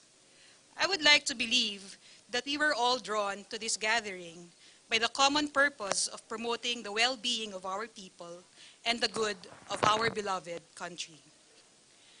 Let me start with an adage that is very relevant to the preventive anti-drug program of the Department of Education. An ounce of prevention is better than a pound of cure. It is an important adage to remember because if prevention is deeply ingrained among the young, there will not even be a need for talk on anti-drug law enforcement, prosecution, adjudication, and rehabilitation among the not-so-young. My brief talk focuses on the advocacy and prevention campaign of the Department of Education. The mandate of DepEd is enshrined in unmistakable terms in no less than the fundamental law of the land. The 1987 Constitution provides, in Article 14, Section 1, that the state shall protect and promote the right of all citizens to accessible and quality education. DepEd is at the forefront of this task in the realm of basic education. But what is quality education for all if it is not relevant to the realities on the ground and to the challenges as well as opportunities faced by our country at this juncture of its history? It is like a kite with a broken string. It will momentarily float, but will quickly fall flat on the ground. Likewise, what is accessible education for all if it is not liberating and learners cannot be kept in schools because they have succumbed to the bondage of drug addiction and fallen like wilted leaves from the tree of learning? Thus, fully aware of the menace of illegal drugs in the country and in support of the state policy declared in the Comprehensive Dangerous Drugs Act of 2002, which is to safeguard the integrity of Philippine territory and the well-being of its citizenry, particularly the youth, from the harmful effects of dangerous drugs on their physical and mental well-being, our indefatigable Secretary Leonor Magtolis Briones saw very early in her term the role of DepEd in grappling to the ground the evil of illegal drug use in the Philippines. She said, and I quote, "I believe that basic education has an important role to play in prevention. The department will be enriching the anti-illegal drugs component of the curriculum in science and health by providing real-life lessons via alternative learning methods. The department will also formulate a comprehensive policy on illegal drugs, including drug testing for students, personnel, and teachers, education and awareness raising, prevention and protection and rehabilitation for students found to be using illegal drugs. With dogged determination to meaningfully contribute to solving the tenacious problem of drug abuse, the DepEd is crafting a preventive drug education and drug testing program which stands on three solid pillars. First, the integration in the curricula of instruction on drug abuse prevention and control. Second, support for co-curricular activities for the prevention and deterrence of the use of dangerous drugs. Third, the conduct of authorized drug testing for students of secondary schools and for teachers, employees, and officials of DepEd. On the first and most important pillar, the Secretary, immediately after she assumed office, directed the Undersecretary for Curriculum and Instruction to oversee the enhancement of the anti-illegal drugs component of the curriculum. In turn, our bureaus have mapped out and are reviewing the curriculum to make it more responsive to the heightened problem of substance abuse in our country. On the second pillar, DepEd is intensifying its youth formation initiatives and advocacies through capacity building of youth formators, including teachers, guidance counselors, and peer facilitators, and provision of programs and activities for leadership development among the youth. On the third pillar, DepEd, within the parameters laid down by, among others, the Comprehensive Dangerous Drugs Act of 2000, the relevant Dangerous Drugs Board regulations, and Civil Service Commission Memorandum Circular, as well as DepEd orders soon to be issued, will conduct preventive drug education and drug testing among secondary school students, teachers, employees, and officials of DepEd. The first two pillars are focused on the learners, while the third pillar encompasses both learners and DepEd personnel. The adage "an ounce of prevention is better than a pound of cure" is quite fitting for DepEd's program, as random drug testing for students is viewed by the department, or the whole of government, as entirely a health issue. DepEd aims to provide appropriate interventions to students who will test positive to dangerous drug use and help them stop further use and/or abuse of the substance. As part of DepEd's overarching preventive approach to the illegal drugs problem, the random drug testing among secondary school students has the following purposes. 1, determine the prevalence of drug users among the students. 2, assess the effectivity of school-based and community-based prevention programs. 3, deter the use of illegal drugs. 4, facilitate the rehabilitation of drug users and dependents. And 5, strengthen the collaboration efforts of identified agencies against the use of illegal drugs and in the rehabilitation of drug users and dependents. In the public schools, drug testing will employ a random, mandatory, and sampling method. Drug testing will respect the dignity and privacy of the students, and test results will be treated with utmost confidentiality. Drug dependency of students who test positive after both the screening and confirmatory tests will be evaluated to determine the appropriate rehabilitation interventions. Students and parents will be engaged in treatment planning and rehabilitation through the coordination of DepEd, DOH, and DSWD. In the workplace, DepEd, in line with the provisions of the Comprehensive Dangerous Drugs Act of 2000, adopts a drug-free workplace policy that aims to promote the maintenance of a safe and healthy work environment and of schools free from the use of dangerous drugs in order to safeguard the health, safety, and welfare of its employees and to reduce health and safety risks to our students and the public. As with students, rehabilitative interventions will be prescribed to personnel who tested positive for the use of dangerous drugs, depending on the level or extent of drug abuse or dependency. To date, DepEd has issued a DepEd memorandum to create the Drug-Free Workplace Committee and conducted anti-drug orientation seminars across regions. While the details of the mechanics supporting the 3 pillars of DepEd's preventive drug education and drug testing program have yet to be made final and official through the issuance of orders and regulations, the policy direction for such program is quite clear. The program is not a law enforcement program. The program will be focused, functional, integrated, and institutionalized with robust monitoring and evaluation components. And rights of individuals, including students and especially students, will be respected. Let me end by affirming the proverb that says, it takes a village to raise a child. But it takes not just any village. Our villages need to be safe, secure, healthy, and conducive to the growth of our youth. Adults in these villages should set good examples to our young so they can grow up to become well-adjusted individuals and productive citizens of our country and the world. The Department of Education commits itself to contribute to building these villages by keeping our schools, workplaces, and constituents drug-free.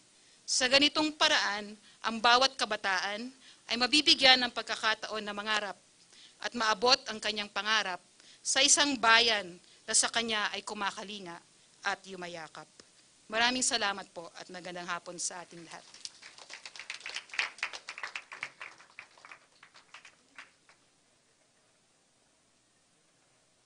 Thank you, ma'am.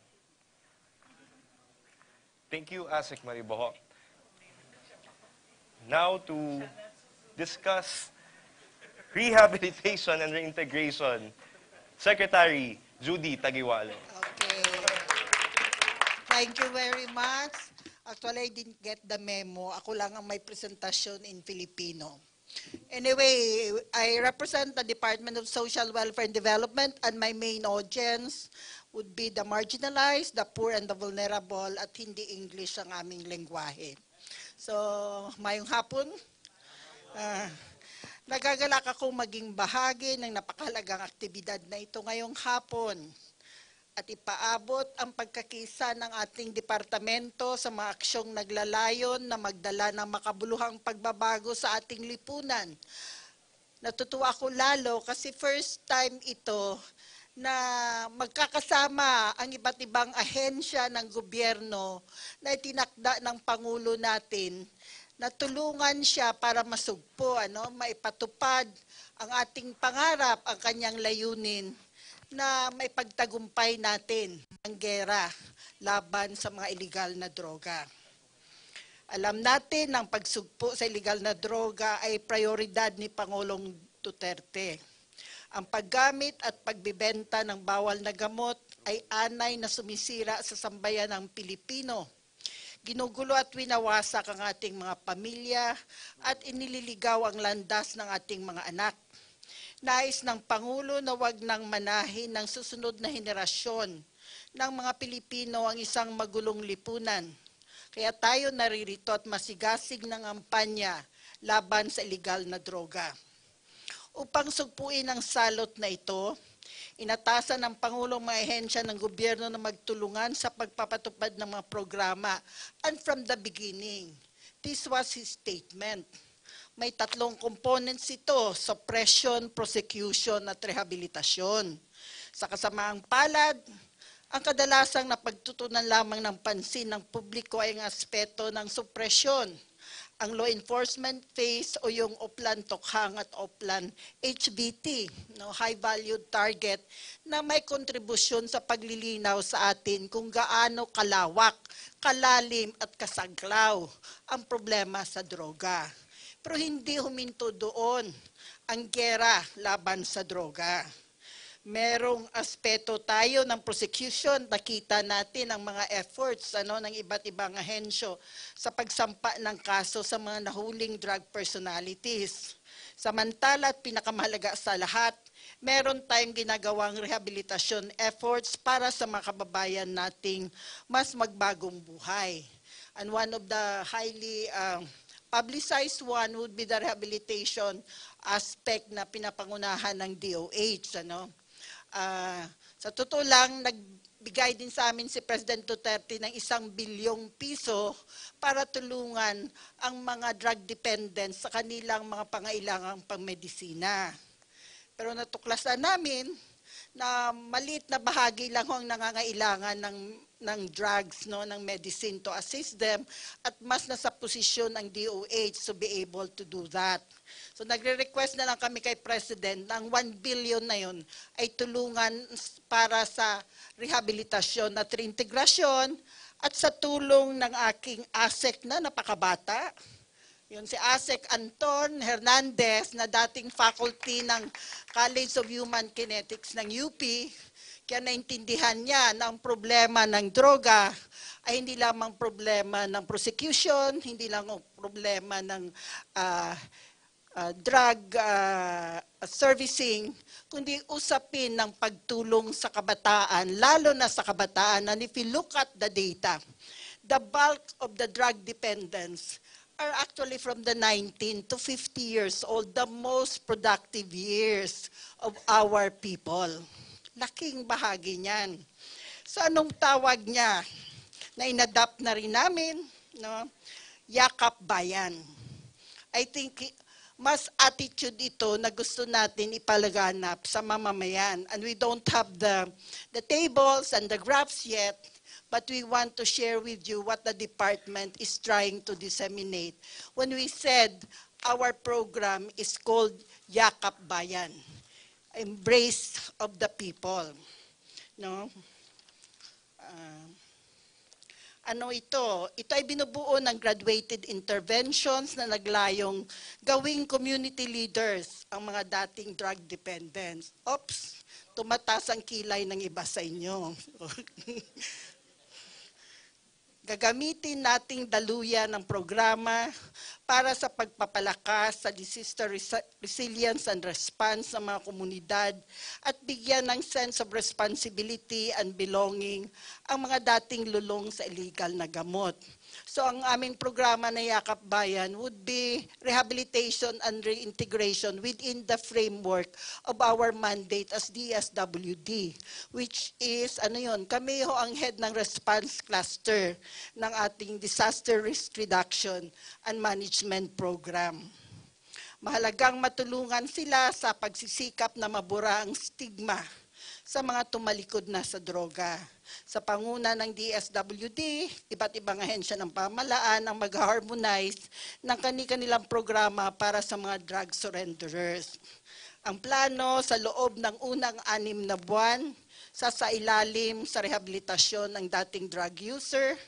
Dito ay bibigyan sila ng medical and psychosocial services, kabilang ang detoxification at counseling. Unti-unti na rin silang gagawa ng community service sa puntong ito. And this does not have to be center-based. It can be community-based, and we have examples of that already, the reflection camp in Ifugao. Pagkatapos ng 6 na buwan, papasok ang mga surrenderers sa reintegration stage na tatagal ng 18 buwan. Sila ay bibigyan ng training sa livelihood at sa skills training at iba pang capacity building activities, lalo na sa mga gawain disaster response sa pagitan ng bawat community service. Mula naman sa pagiging volunteer, sila ay magiging mga advocates na magsusulong ng kampanya ng kahandaan ng mga komunidad laban sa kalamidad. Sa huli, ang layunin natin ay gawin silang mga leaders na maaring mag-organisa ng mga trained disaster responders at umaksyon sa mga panahong kailangan.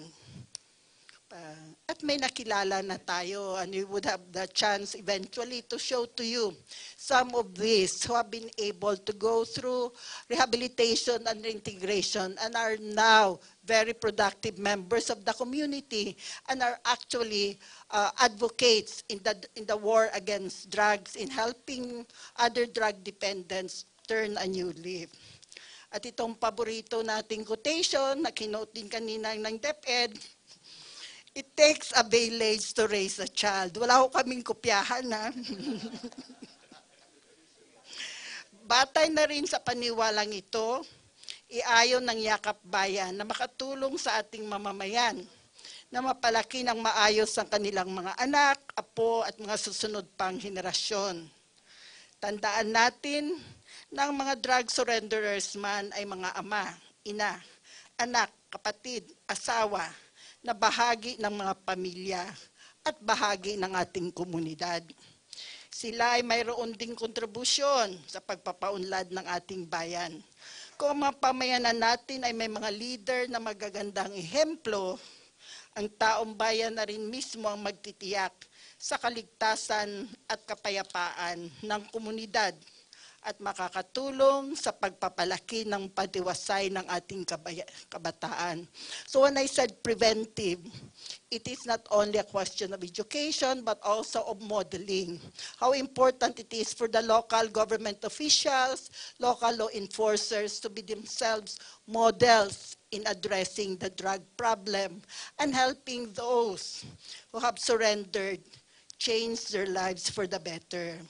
Sana'y suportahan natin ang Yakap Bayan at patuloy pang itong kampanya upang matulungan natin ang mga drug surrenderers na magbago at sana'y makapag-ambag ng kabutihan sa lipunan. Hikayatin natin silang lumapit sa kinaukulan, sa ating barangay, sa DILG, sa DOH, sa DepEd, sa CHED. At huwag silang matakot dahil may pagkakataon pang bumangon ang minsang nadadapa.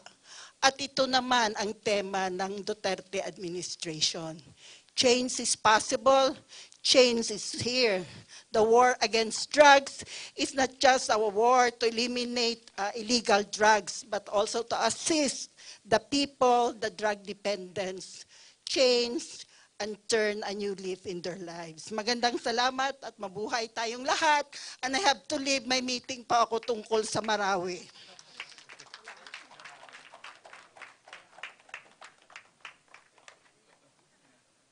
Thank you, Sec Judy. Ingat. Okay, let's continue. After the Department of Education, of course, the Commission on Higher Education has advocacies and prevention campaigns in place in their commission. To discuss this, let's welcome Director Ronaldo Liveta.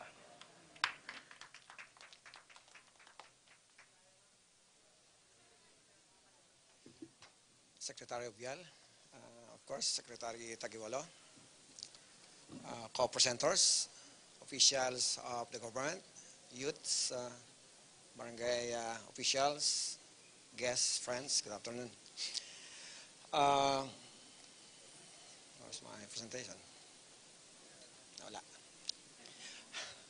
Allow me to share to you the efforts of the Commission in campaign against illegal drugs. If you notice in my co-presenters, in their various presentations, there's always a link between the Commission and higher educations. And in those links, there are various legal basis on the involvement of the Commission, especially in the Insurance Drugs Board, presented by ASEC Earl, in DepEd about the link in the education, in the ILG about our relations in community, and of course in ICAD, now unifying all the effort of a government agency, and that's why we are here. So next, please. In our presentation allow us to provide, of course, our role as mandated by law in higher educations and the current initiatives in support of the current administration, the Duterte War on Drug, our current initiatives and the way forward. Of course, in higher educations, we must be committed in the real numbers, solutions, and of course, the story in higher education. Next, please. I would like to highlight on the role of the higher educations in this effort. Our target is the student in this interagency. We, as in higher educations, must be committed in coming up with how we address the concerns of not involving in our higher education students in these illegal drugs. And we have various interagency, of course, the DTV, the ILG, DOH, DOJ, PIDEA, LGU, of course, from the ILG.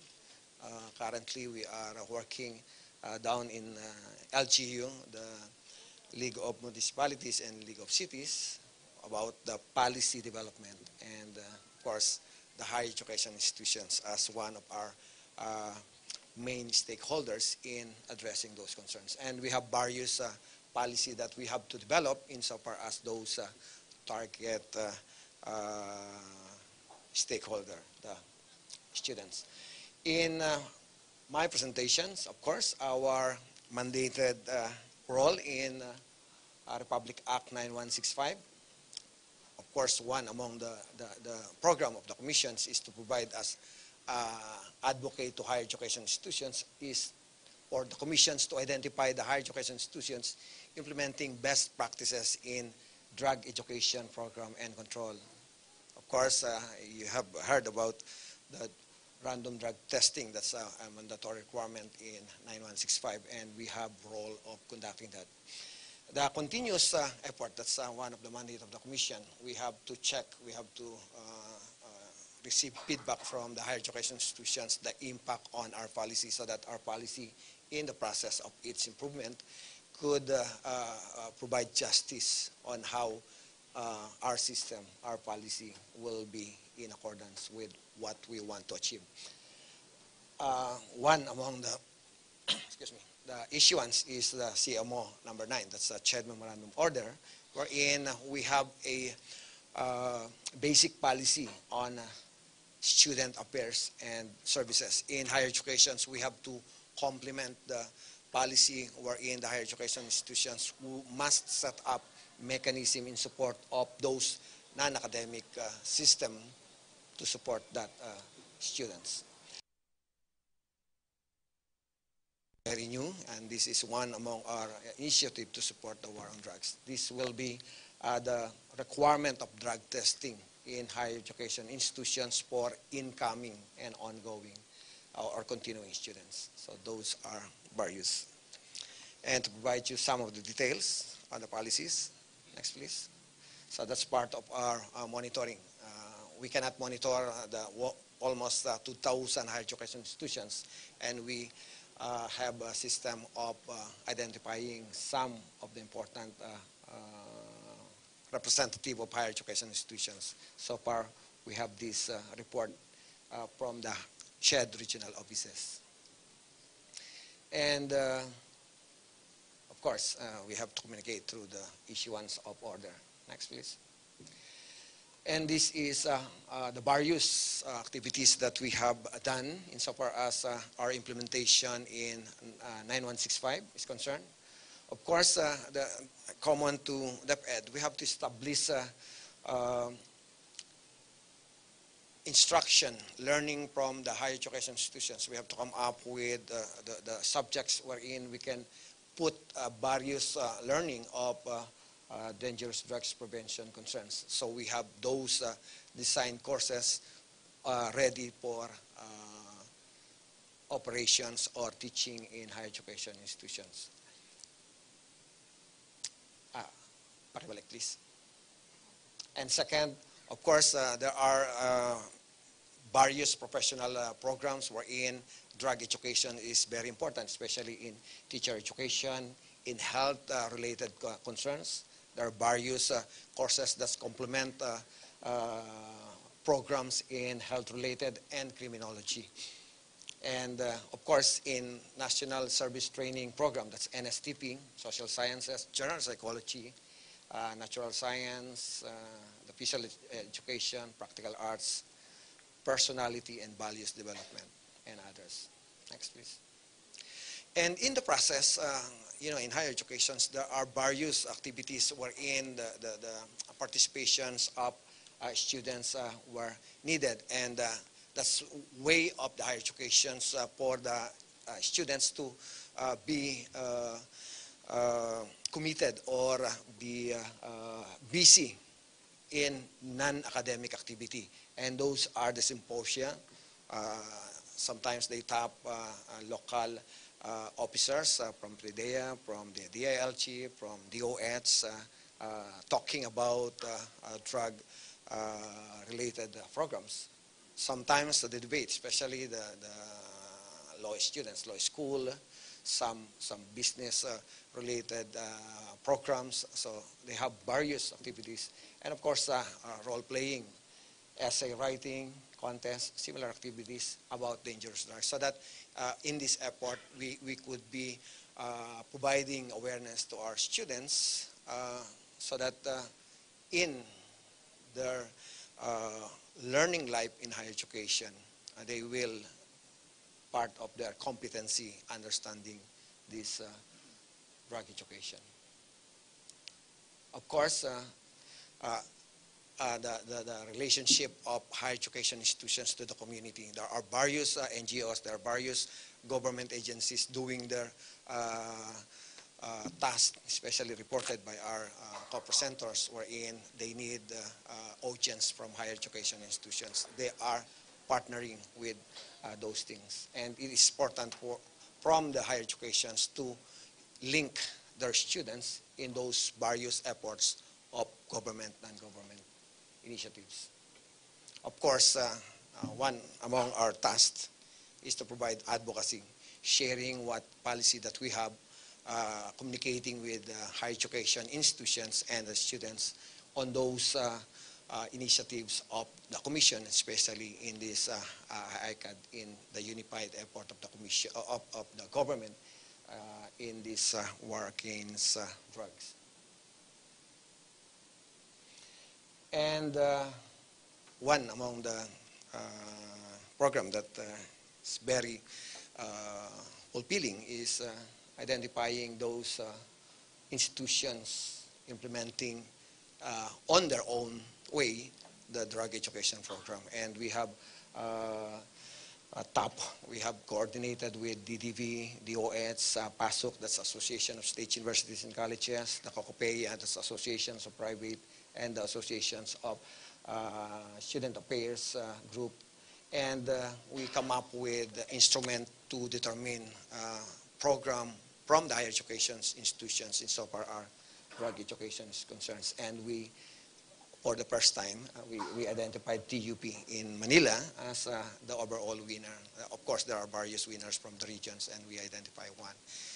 In the process, we provided a token of appreciations. I guess we give a million of peso just to support, to complement the sustainability of their program at the university. So next, please. And the RDT. RDT is one among the provisions of 9165. DepEd, TESDA, and the Commission is responsible of doing that. What's the intention of that drug testing? We have to identify if the government's program in drugs is very effective. We do not want to do that just to identify those students in higher educations to pinpoint the users, but to determine the prevalence of the use, and whatever outcome that we have to reflect that on our program so that we can check whether our program currently implemented could be sustained, or maybe we can identify some of related programs that could be initiated insofar as those outcomes. And so far, the good news about the RDT, there's a minimal participations of higher education students in the drug use. That's minimal. That's only 0.34. That's the outcome of DOH, because DOH is our partner in drug testing. Only 0.34%. That's the latest that's done last 2010. So that's a good signal. So there's only a minimal target that we have to attack insofar as higher education is concerned. But the presentations of PIDEA in the involvement of the surrenderers, there are 46,000 age 18 and below. So maybe a few of those 46,000 are students, or maybe out of school yet. But again, we have to attack those issues and problems. Next, please. So this is the new one. We have to come up with a policy wherein drug testing is a requirement for all higher education institutions students. So we are targeting the incoming, that's the new student in the higher education institution, and of course the continuing, the ongoing students. And in the system, we want all students incoming to be required to do the drug testing. But the issue during the public consultations with the stakeholders is the availability of centers nationwide, because we know we have various higher education institutions nationwide. Do we have enough facility to do such testing? Of course, the ongoing, we have the current program or RDT. RDT program could be part of this compliance. And so with that proposal, there's a positive appreciation of the public or the higher education institutions on that proposal. But of course, the OJ is our partner in coming up with the policy, because first we have to seek legal opinion, so that students in, in comparing students in basic education, higher education students is more clever in attacking our gates in CHED. And so if we have a policy that will not be acceptable, so they will run through our gate and they will throw paints and do their and so the OJ provided a complementation of that proposal that is still in under the constitutions. And so sooner or later we will be issuing that, and we are finalizing based on the input from the public consultations. And the CMO number 9, that's a policy wherein that's complements with services, assistance to students in higher education. There are provisions on healthy lifestyle, so the institutions must establish such activities, so that such mechanism, so that our students will not be involved in drugs. Of course, the security provisions, and of course the drug educations. Next.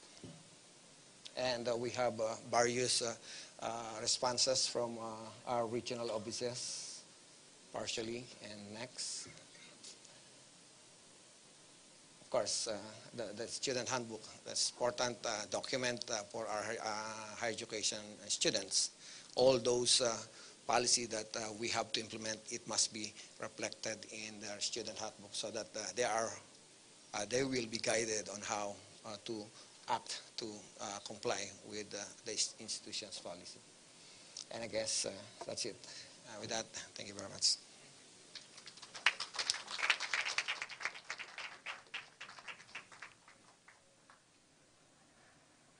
Thank you, Director Liveta.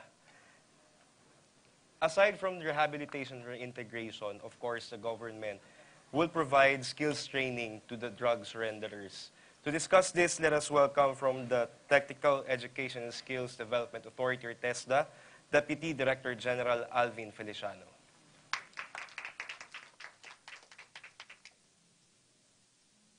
Magandang hapon po sa inyong lahat. Magandang hapon. Medyo 2 oras na tayo no? Ako din, inip na eh. Sa una po sa lahat, ang TESDA po ay kabahagi ng kampanya ng gobyerno laban sa pinagbabawal na gamot. Bago po magsimula ang kampanya ni Pangulong Duterte sa droga, meron na pong 17-point agenda ang TESDA na kung saan ito po ay aming pinatutupad at ginagawa na sa buong bansa. TESDA is bounded by the 17-point agenda which was created to help Filipino people, especially those who were in marginalized sector. The 17-point agenda includes barangay-based scholarship program na kung saan ang scholar po ng TESDA ay kinukuha namin sa bawat barangay. Nung araw po, nung hindi pa po kami nakapwesto, ang TESDA po, ang scholar po ng TESDA ay ang kumukuha ang mga eskolahan. Hindi po namin alam to kung buhay to o patay. So ngayon po, sa pagbabagong ginawa ni Pangulong Rodrigo Duterte at ni Secretary Giling Mamunjong, ang TESDA po ay bumaba sa barangay upang masiguro na ang pera ng gobyerno ay nararamdaman ng tao at lahat ng barangay sa buong bansa. Pangalawa, online scholarship program, walk-in scholarship program, technical audit of Tibet schools and program, skills training for drug dependents, skills training for entrepreneur and family enterprise. Malinaw po, panlima, skills training for drug dependent. Pampito, skills training for inmates. Ito rin po ay kasama. Bakit? 70 to 80% po na nakakulong sa ating mga kulungan sa buong bansa, drug-related. At kagandahan po nito, nagsimula na rin po kami ng kampanya rito. At katunayan, meron po kaming 100 pilot jail sa buong Pilipinas na kung saan binibigyan po namin sila ng skills training. Hindi lamang sila, pati ang kanilang pamilya. OFW reintegration, skills training for IPs, inclusive training for women and PWDs, continuing program of TESDA alumni, global access on online database to Tibet graduates, linkages with agro-industry, linkages with SUCs, linkages with foreign skills training institution, transparency, and moral renewal. Sa kasalukuyan po mga kasama, meron kaming isang napakalaking programa na kung saan tinawag namin itong emergency skills training program na kung saan ito po ay nakatuon at nakatutok sa mga sektor ng lipunan na nangangailangan ng dagliang pagtulong ng pamahalaan. Ano-ano po ito? OFWs, yung mga napauwi. Pangalawa, yung mga nasawi at mga naiwang pamilya ng mga sundalo at kapulisan. Pangatlo, ano po? Drug surrenderies. Pang-apat, mga kababaihan. Nandito po kanina binanggit ni Secretary Yusek Abella kung nasaan po ang TESDA ngayon. Ang target po ng TESDA, magkaroon po kami ng 1,000 scholar bawat reyon na biktima ng pinagbabawal na gamot. At sa kasalukuyan po, mga kasama, malinaw po na sa amin pong narating, simula po ng manungkulan si Rodrigo Duterte nung nakaraang taon, nakakalabing 1,000 na po kami mahigit sa mga napaglingkurang drug dependents na naamin pong napagbagong buhay. At kasalukuyan po, minomonitor po namin to kung nabigyan ng trabaho, nabigyan ng hanap buhay, at nabigyan ng negosyo. The Emergency Skills Training Program was launched last May 31 lang po. This program was created to easily reach the vulnerable sectors, including drug surrenderers. So ngayon po, ang amin po na training, 11,156. So ito po yung breakdown per region. Region 1, 1,395. Region 2, 854. Region 3, pinakamarami po. Hindi po ibig sabihin, pinakamaraming addict doon. 2,136. Region 4A, 959. Region 4B, 1,670. Region 5, 244. Region 6, 118. Region 7, 225. Region 8, 57. Region 9, 393. Region 10, 549. Region 11, 463. Region 7, 444. Region 8, Region 12, 444. Region 13 or Caraga, 719. CAR, 46. NCR, 644. NIR 185 ARMM 55. Narito po yung mga larawan na kung saan ito po yung aming mga skills training na binigay sa iba't ibang reyon at patuloy po rin po kami nakikipag-ugnayan sa lahat po ng PIDEA at mga barangay para masiguro na lahat po ng mga drug surrenderers natin ay mabibigyan ng kaukulang atensyon, aksyon at pag-aaral ng libre sa TESDA. Sa kasalukuyan din po, mga kasama, malinaw po sa tinatahak naming landas na patungo po kami sa pagbabago ng Pilipino. Nakita po natin rehabilitasyon ng nasyon. Malinaw din po na ang ibig pong sabihin nito ay pagbabago o paggamot sa sakit ng lipunan. Sa kasalukuyan po, doon po sa mga inmates namin, 2,338 inmates na po ang aming na-train. At kasalukuyan din pong dinadaos pa ang mga training nito sa iba't ibang kulungan kasama na ang kanilang pamilya. Ba't lagi po namin dinadamay? Pag sinabi po namin drug surrenderers, kasama ang pamilya. Pag sinabi po namin inmates, kasama ang pamilya. Bakit po? Pag nakakulong po ang tao, kailangan may naghahanap buhay. Pag hindi po namin tinuruan ng paghanap buhay, baka masadlak na naman sa pagbebenta o paggamit ng ipinagbabawal na gamot. Ganun din po sa mga drug surrenderies. Kaya mga kasama, at pagtulong-tulong po tayo, ito po ay sakit ng lipunan.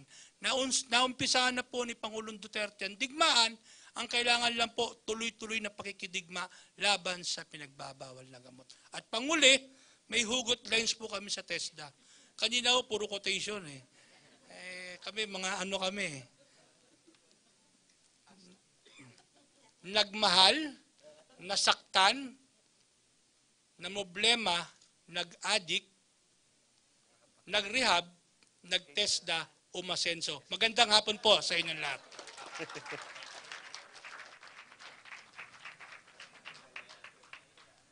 Thank you, DDG Alvin. Napa-pick up lines po tayo. Okay, to discuss the facilities, to share to us the facilities and community-based rehabilitation the government has been undertaking in this campaign, let us welcome DOH Secretary Pauline Jean Rosel Ubial.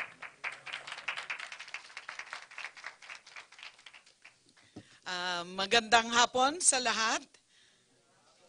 To our chairperson of the ICAD and Director General Isidro La Peña, sir, and all the other government officials, employees, partners in media, mga kababayan. Hindi na po ako magtatagal kasi medyo matagal na po tayo dito.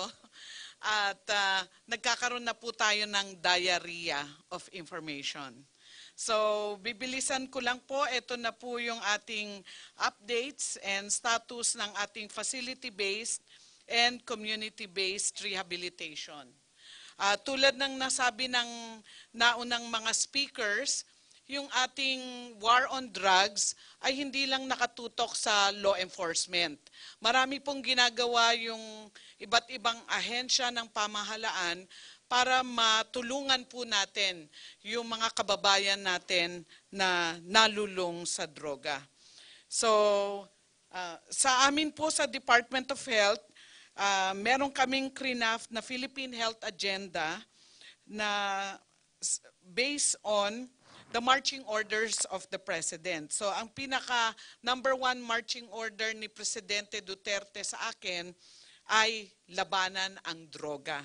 Ang number 2 marching order po ay labanan ang korupsyon. At ang number 3 is alagaan ang mahihirap.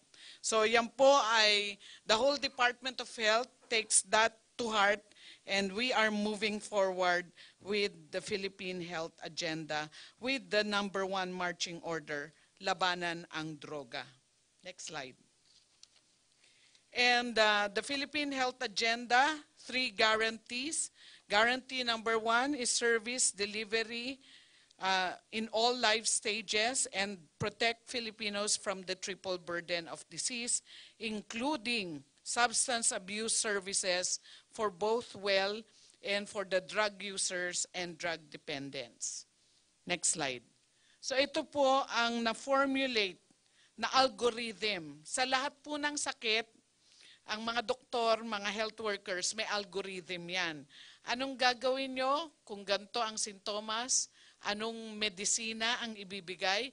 Kung iba na naman sintomas, anong management, anong medisina? So, hindi ko nababasahin isa-isa, medyo complicated. Pero ito pong algorithm, dinevelop po natin nang sa gayon yung mga frontline health workers po natin tulad ng mga doktor, nurse, and even the volunteer health workers, alam po nila kung anong gagawin sa isang drug dependent na may gantong sintomas. No? Iba't ibang categories po yung ating drug dependents at iba't iba rin po ang management o pag-asikaso sa kanila ng gobyerno. Next slide. So ito po yung framework na ina-adapt po namin in terms of the service delivery network.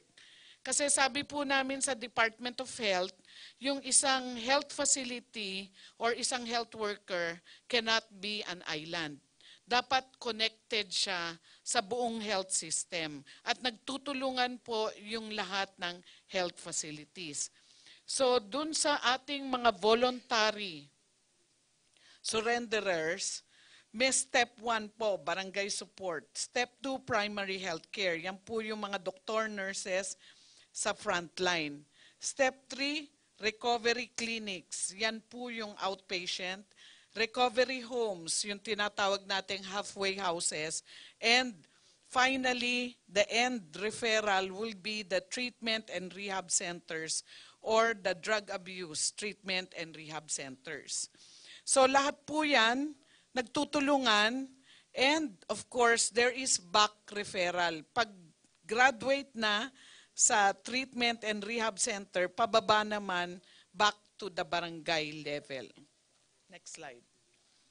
So meron rin pong na-develop ang PhilHealth na service package for drug dependence which is worth 10,000 for detoxification. Ito po ay ini-implement na natin so that we can actually provide detox services. Pero sabi nga ni Secretary Judy, maliit na porsyento lang po ng ating drug dependents ang kailangan ng medical detoxification. So, kokonti lang po ito. And then, we also look at the other comorbidities of our drug dependents. Pagpasok po sa ating mga rehabilitation facilities, physical medical examination po natin. Lahat sila nang sa gayon, kung may sakit po sila tulad ng high blood, tulad ng diabetes, ay nabibigyan natin ng karapatang gamot at lunas. Yung iba't ibang sakit nila, maliban sa drug dependence. And we identified the legacy of the Philippine Health Agenda. Ito po yung ating iiwan sa susunod na administrasyon. No?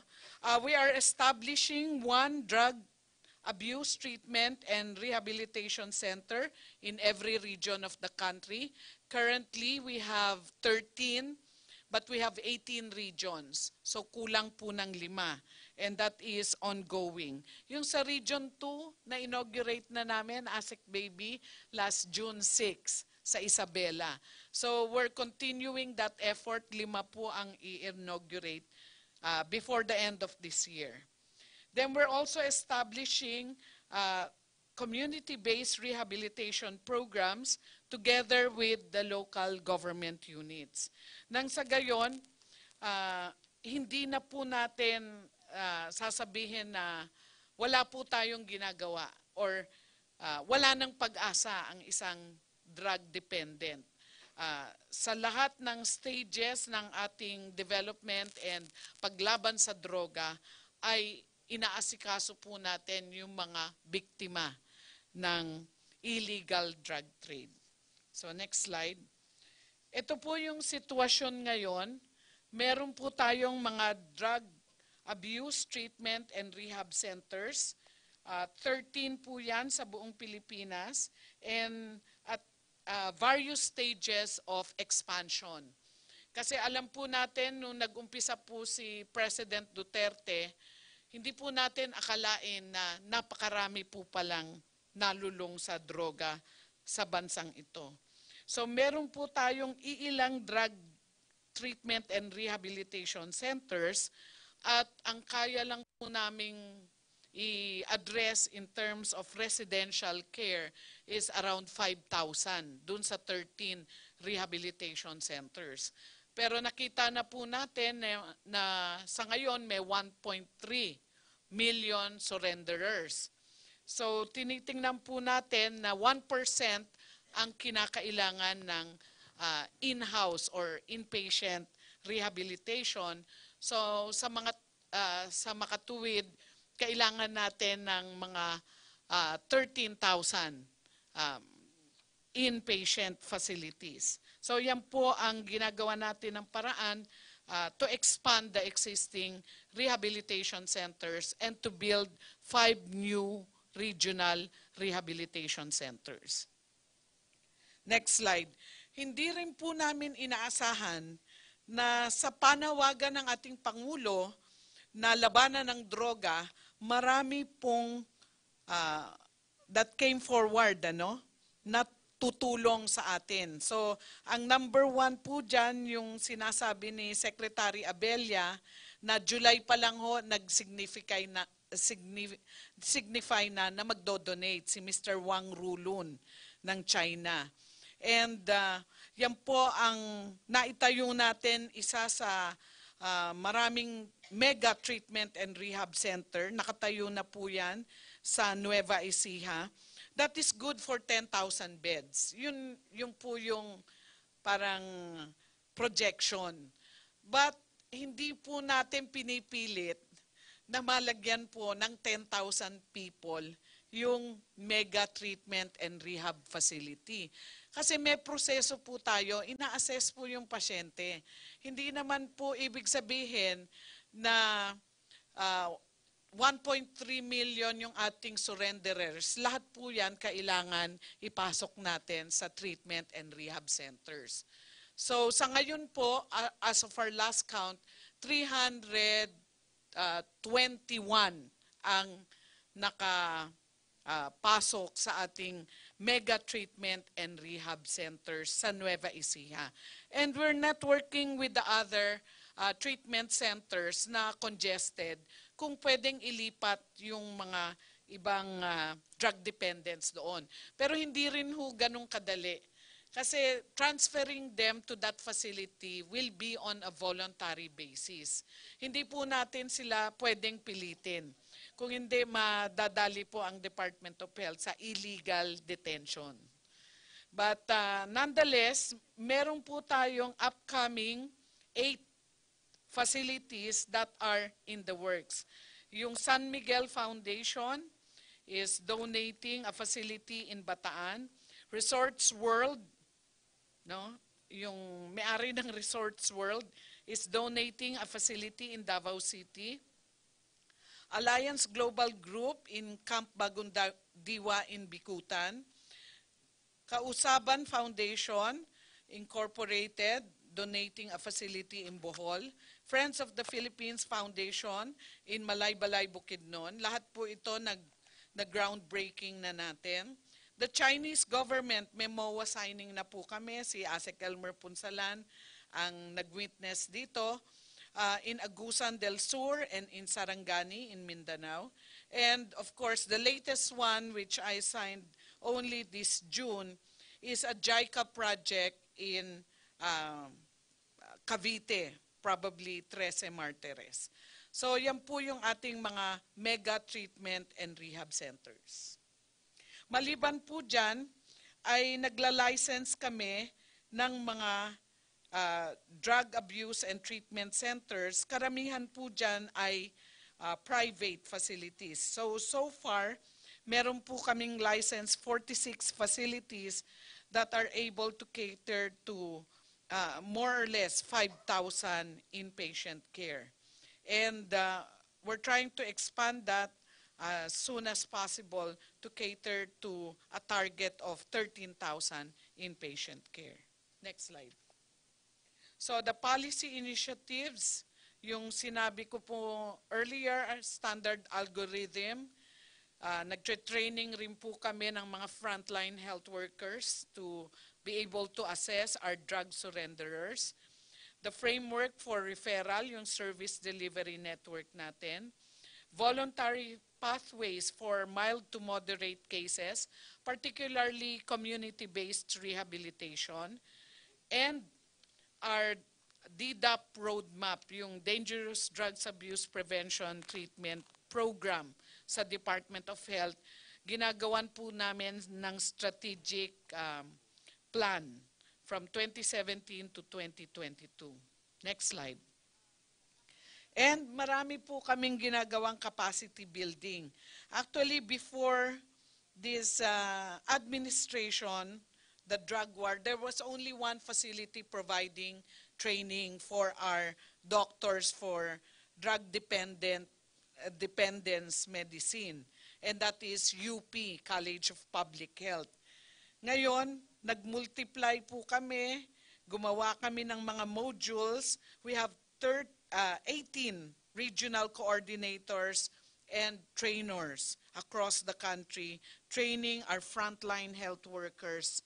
Almost every week, may training po kami to expand the capacities of our health workers for drug abuse management. Next.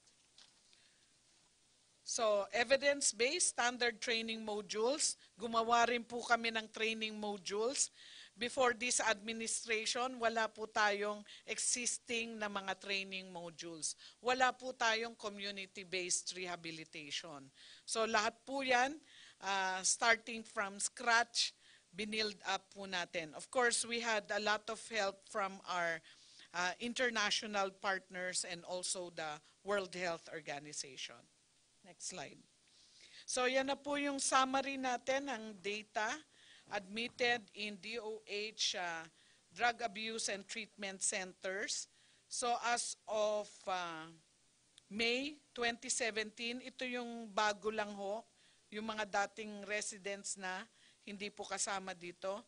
So we have a total of 2,508 admitted and completed treatment or nag-graduate na po 1,263. And discharge or nalik na sa kanilang mga community is 778.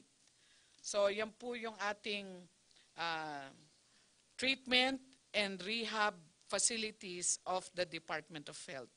Next slide. Hindi ko na po iisa-isahin. So we're doing a lot of research. Ang dami rin nung nag-volunteer na mga different modalities for treating our drug dependence. Yung acupuncture, yung mga herbal medicine, yung mga brainwave technology from Korea. Marami pong gustong tumulong sa atin at napatunayan po namin yan. So we're subjecting all these modalities into research. And our other programs, drug-free workplace, napakinggan na po natin, nagra-random drug testing kami sa mga schools, sa mga workplaces, sa higher education institutions, and all that. And nagkakaroon rin po kami ng mga summit, ng mga IEC campaigns, technical assistance, info dissemination. And finally, ito pong tagline namin, wala po kaming hugot. Sa droga, talo ka, achieve ang pagbabago. Salamat po.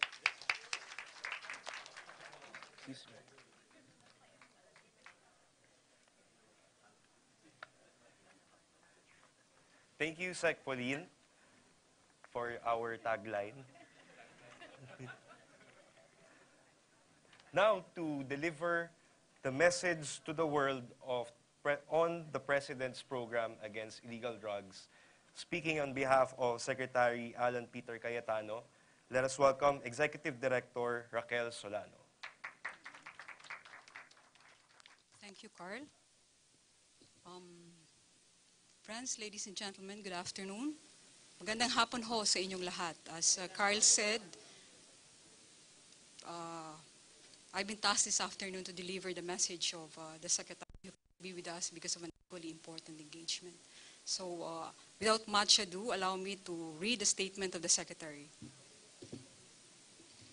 Filipinos are a very spiritual people. Regardless of our personal spiritual beliefs, we believe that man was created in the image of God and that there can be no compromise on human rights and dignity of human life. I said this in my opening statement during the third cycle of Philippine the United Nations in Geneva last May. The UPR allowed us to explain the President's focus on the anti-illegal drug campaign of the government, why we are doing it, and who will benefit from it. I have repeatedly said that there is an intimate relationship between drugs, poverty, corruption, and crime, all of which create fertile ground for the growth of extremism and other ills in society. If we eradicate the scourge of illicit drugs, many things will follow suit. We preserve the lives of the Filipino people, and we prevent our country from turning into a narco state. As our saying goes, kung ano ang itinanim, siyang aanihin. Whatever we sow, we shall reap. So today, I will update you on the role played by the Department of Foreign Affairs in this campaign.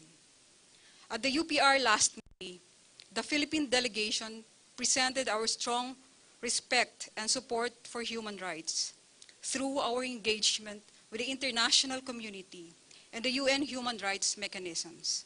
We appreciated the sharing of good human rights practices around the world and addressed questions, misinformation, or misunderstanding among our foreign counterparts, particularly with regard to the campaign against illegal drugs.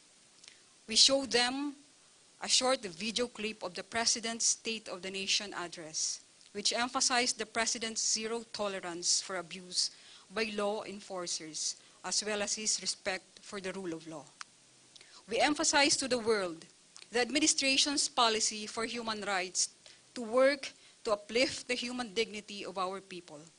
We also reported to the international community that making our people safe and secure through the anti-drug campaign is aligned with the Philippine Development Plan, or the PDP, 2017 to 2022, and the state's duty to promote and protect human rights and fundamental freedoms.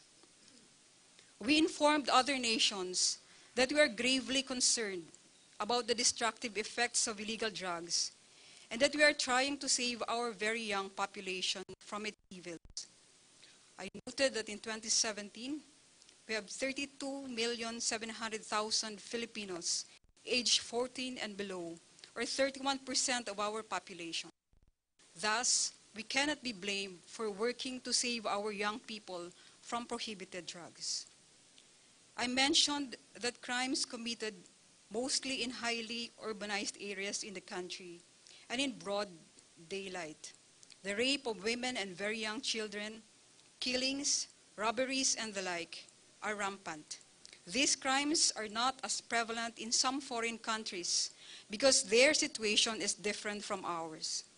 While marijuana or cocaine is commonly used in other countries and is associated with violence involving gangs or drug lords and suppliers who fight for business, in the Philippines, the use of illegal drugs, especially methamphetamine hydrochloride or shabu, is correlated with violent crimes and poverty. The Philippine delegation also addressed questions or allegations of extrajudicial killings associated with the campaign against illegal drugs. I noted that under the previous administration, killings in the Philippines varied from a low of 11,000 to a high of 16,000 per year. This was not reported because critics of the current administration changed the definition, therefore deceiving the public into believing that there is a sudden wave of state-sponsored EJKs in the Philippines.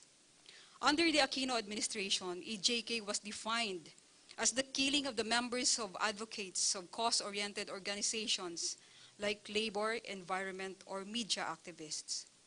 Under the Duterte administration, a different definition is being used. EJK now refers to any death outside of those caused by natural causes, accidents, or those ordered by the courts. There is a deliberate attempt to include all homicides as EJKs, or killings related to the campaign against illegal drugs and criminality. This is simply not true.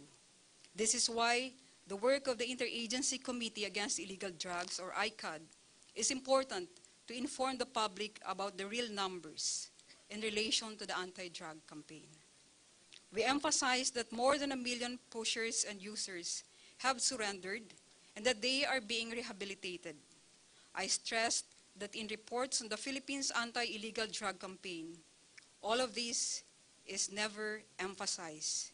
It is rarely included. Now, looking ahead, we need to inform not only the local public, but also the international community on what we are doing to sustain the anti-illegal campaign and how we are winning the campaign against drugs. In our updates to our Philippine embassies abroad, and even here in the Philippines, through the various delegations accredited in the country, we need to emphasize the good work that the Interagency Committee on Anti-Illegal Drugs, or ICAD, has been doing. I personally have given updates and stressed the importance of having the real numbers. We can emphasize that the ICAD aims to unify, integrate, and synchronize the anti-drug strategy of the government. The membership of various agencies in the ICAD ensures cross-sectoral collaboration among the line agencies of the government, and that ICAD's 4 clusters, enforcement, justice, advocacy, and rehabilitation and reintegration, provide a holistic approach to the anti-drug campaign. We need to constantly update our publics that the government is going down to the grassroots at the barangay level to address the illegal drug problem. We need to enlighten them about the various programs that ICAD's clusters are spearheading. For example, programs on the training of law enforcers and ensuring that treatment and rehabilitation centers are well in place. We need to inform them that we are working for the reintegration of former drug dependents and other drug personalities to become productive members of the society that can contribute to the nation's development. The public should know about the programs of the ICAD, such as the Yakap Bayan Program and Therapeutic Community Modality Program, or the TCMP. In jails, literacy programs in jails for drug-dependent inmates, provision of alternative learning system for drug surrenderers, and the like. These are among the initiatives we can highlight to keep the international community and the public in general informed of our efforts. Let me end by saying that our message to the world is the same as our message to our people. We have all the right to vigorously pursue the government's anti-illegal drug campaign because it respects human rights principles and fundamental freedoms, and because it aims to foster an environment of peace, security, and development for the Filipino people. As is said in Matthew chapter 5, verse 6, "Blessed are those who hunger and thirst for righteousness, for they will be filled." Thank you very much, ladies and gentlemen, for your attention. Thank you, Director Solano. And to formally close this, the series of talks before we proceed to question and answer if there are any, let us welcome again the Chairman of ICAD, Director Isidro Lapena. Magandang hapon po sa inyong lahat ulit. At long last, it is the closing remarks. Marami na naka-smile. We have heard this afternoon the government's holistic anti-drug program addressing areas on policy, law enforcement, justice, advocacy, rehabilitation, and reintegration, and skills training. We were informed of the various programs being implemented by various agencies to minimize and stop the drug problem in the country. And we are being requested by the speakers to support and get involved in the government's anti-drug campaign. The drug problem is a national security threat. The number of drug users in the country, the epidemic of drug trafficking, and its impact to the peace and order would show that our country is sick. Our country is suffering from the many atrocities brought about by the drug problem. We need to heal our nation. We need to rebuild our country. And we need to rehabilitate the Philippines. The Barangay Drug Clearing Program is the solution to get rid of the drug problem in every community. I'm encouraging everyone to support us in this endeavor. Addressing the drug problem is not just a concern of the government, but a shared responsibility of each one of us. We are all affected by the drug problem. Hence, we must all help each other in guarding our communities from the drug problem. Let us all be vigilant and be observant. Let us throw away apathy and indifference. Let us work with cohesion, collaboration, and cooperation. Once again, I urge you to join us in providing a safe and secure community, thereby improve the lives of our people. Let us help each other, and together, let us rehabilitate this nation for the sake of our people, the youth, and the next generation. Maraming salamat po.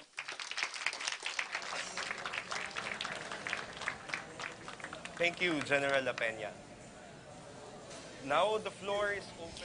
Atin ngang natunghayan ang presentasyon ukol sa hakbang o proyekto ng iba't ibang ahensya mula sa Interagency Committee on Anti-Illegal Drugs o ICAD para sa kanilang pakikiisa at kontribusyon kaugnay nga nitong inulunsad ng kampanyang REHABiNASYON, the Unified Campaign Against Illegal Drugs. At yan ang pinakahuling kaganapan mula dito sa Quezon City Experience Quezon Memorial Circle. Antabayanan ang iba pang detalye mula sa PTV News maya-maya para sa Bayan, Trixie Giafar.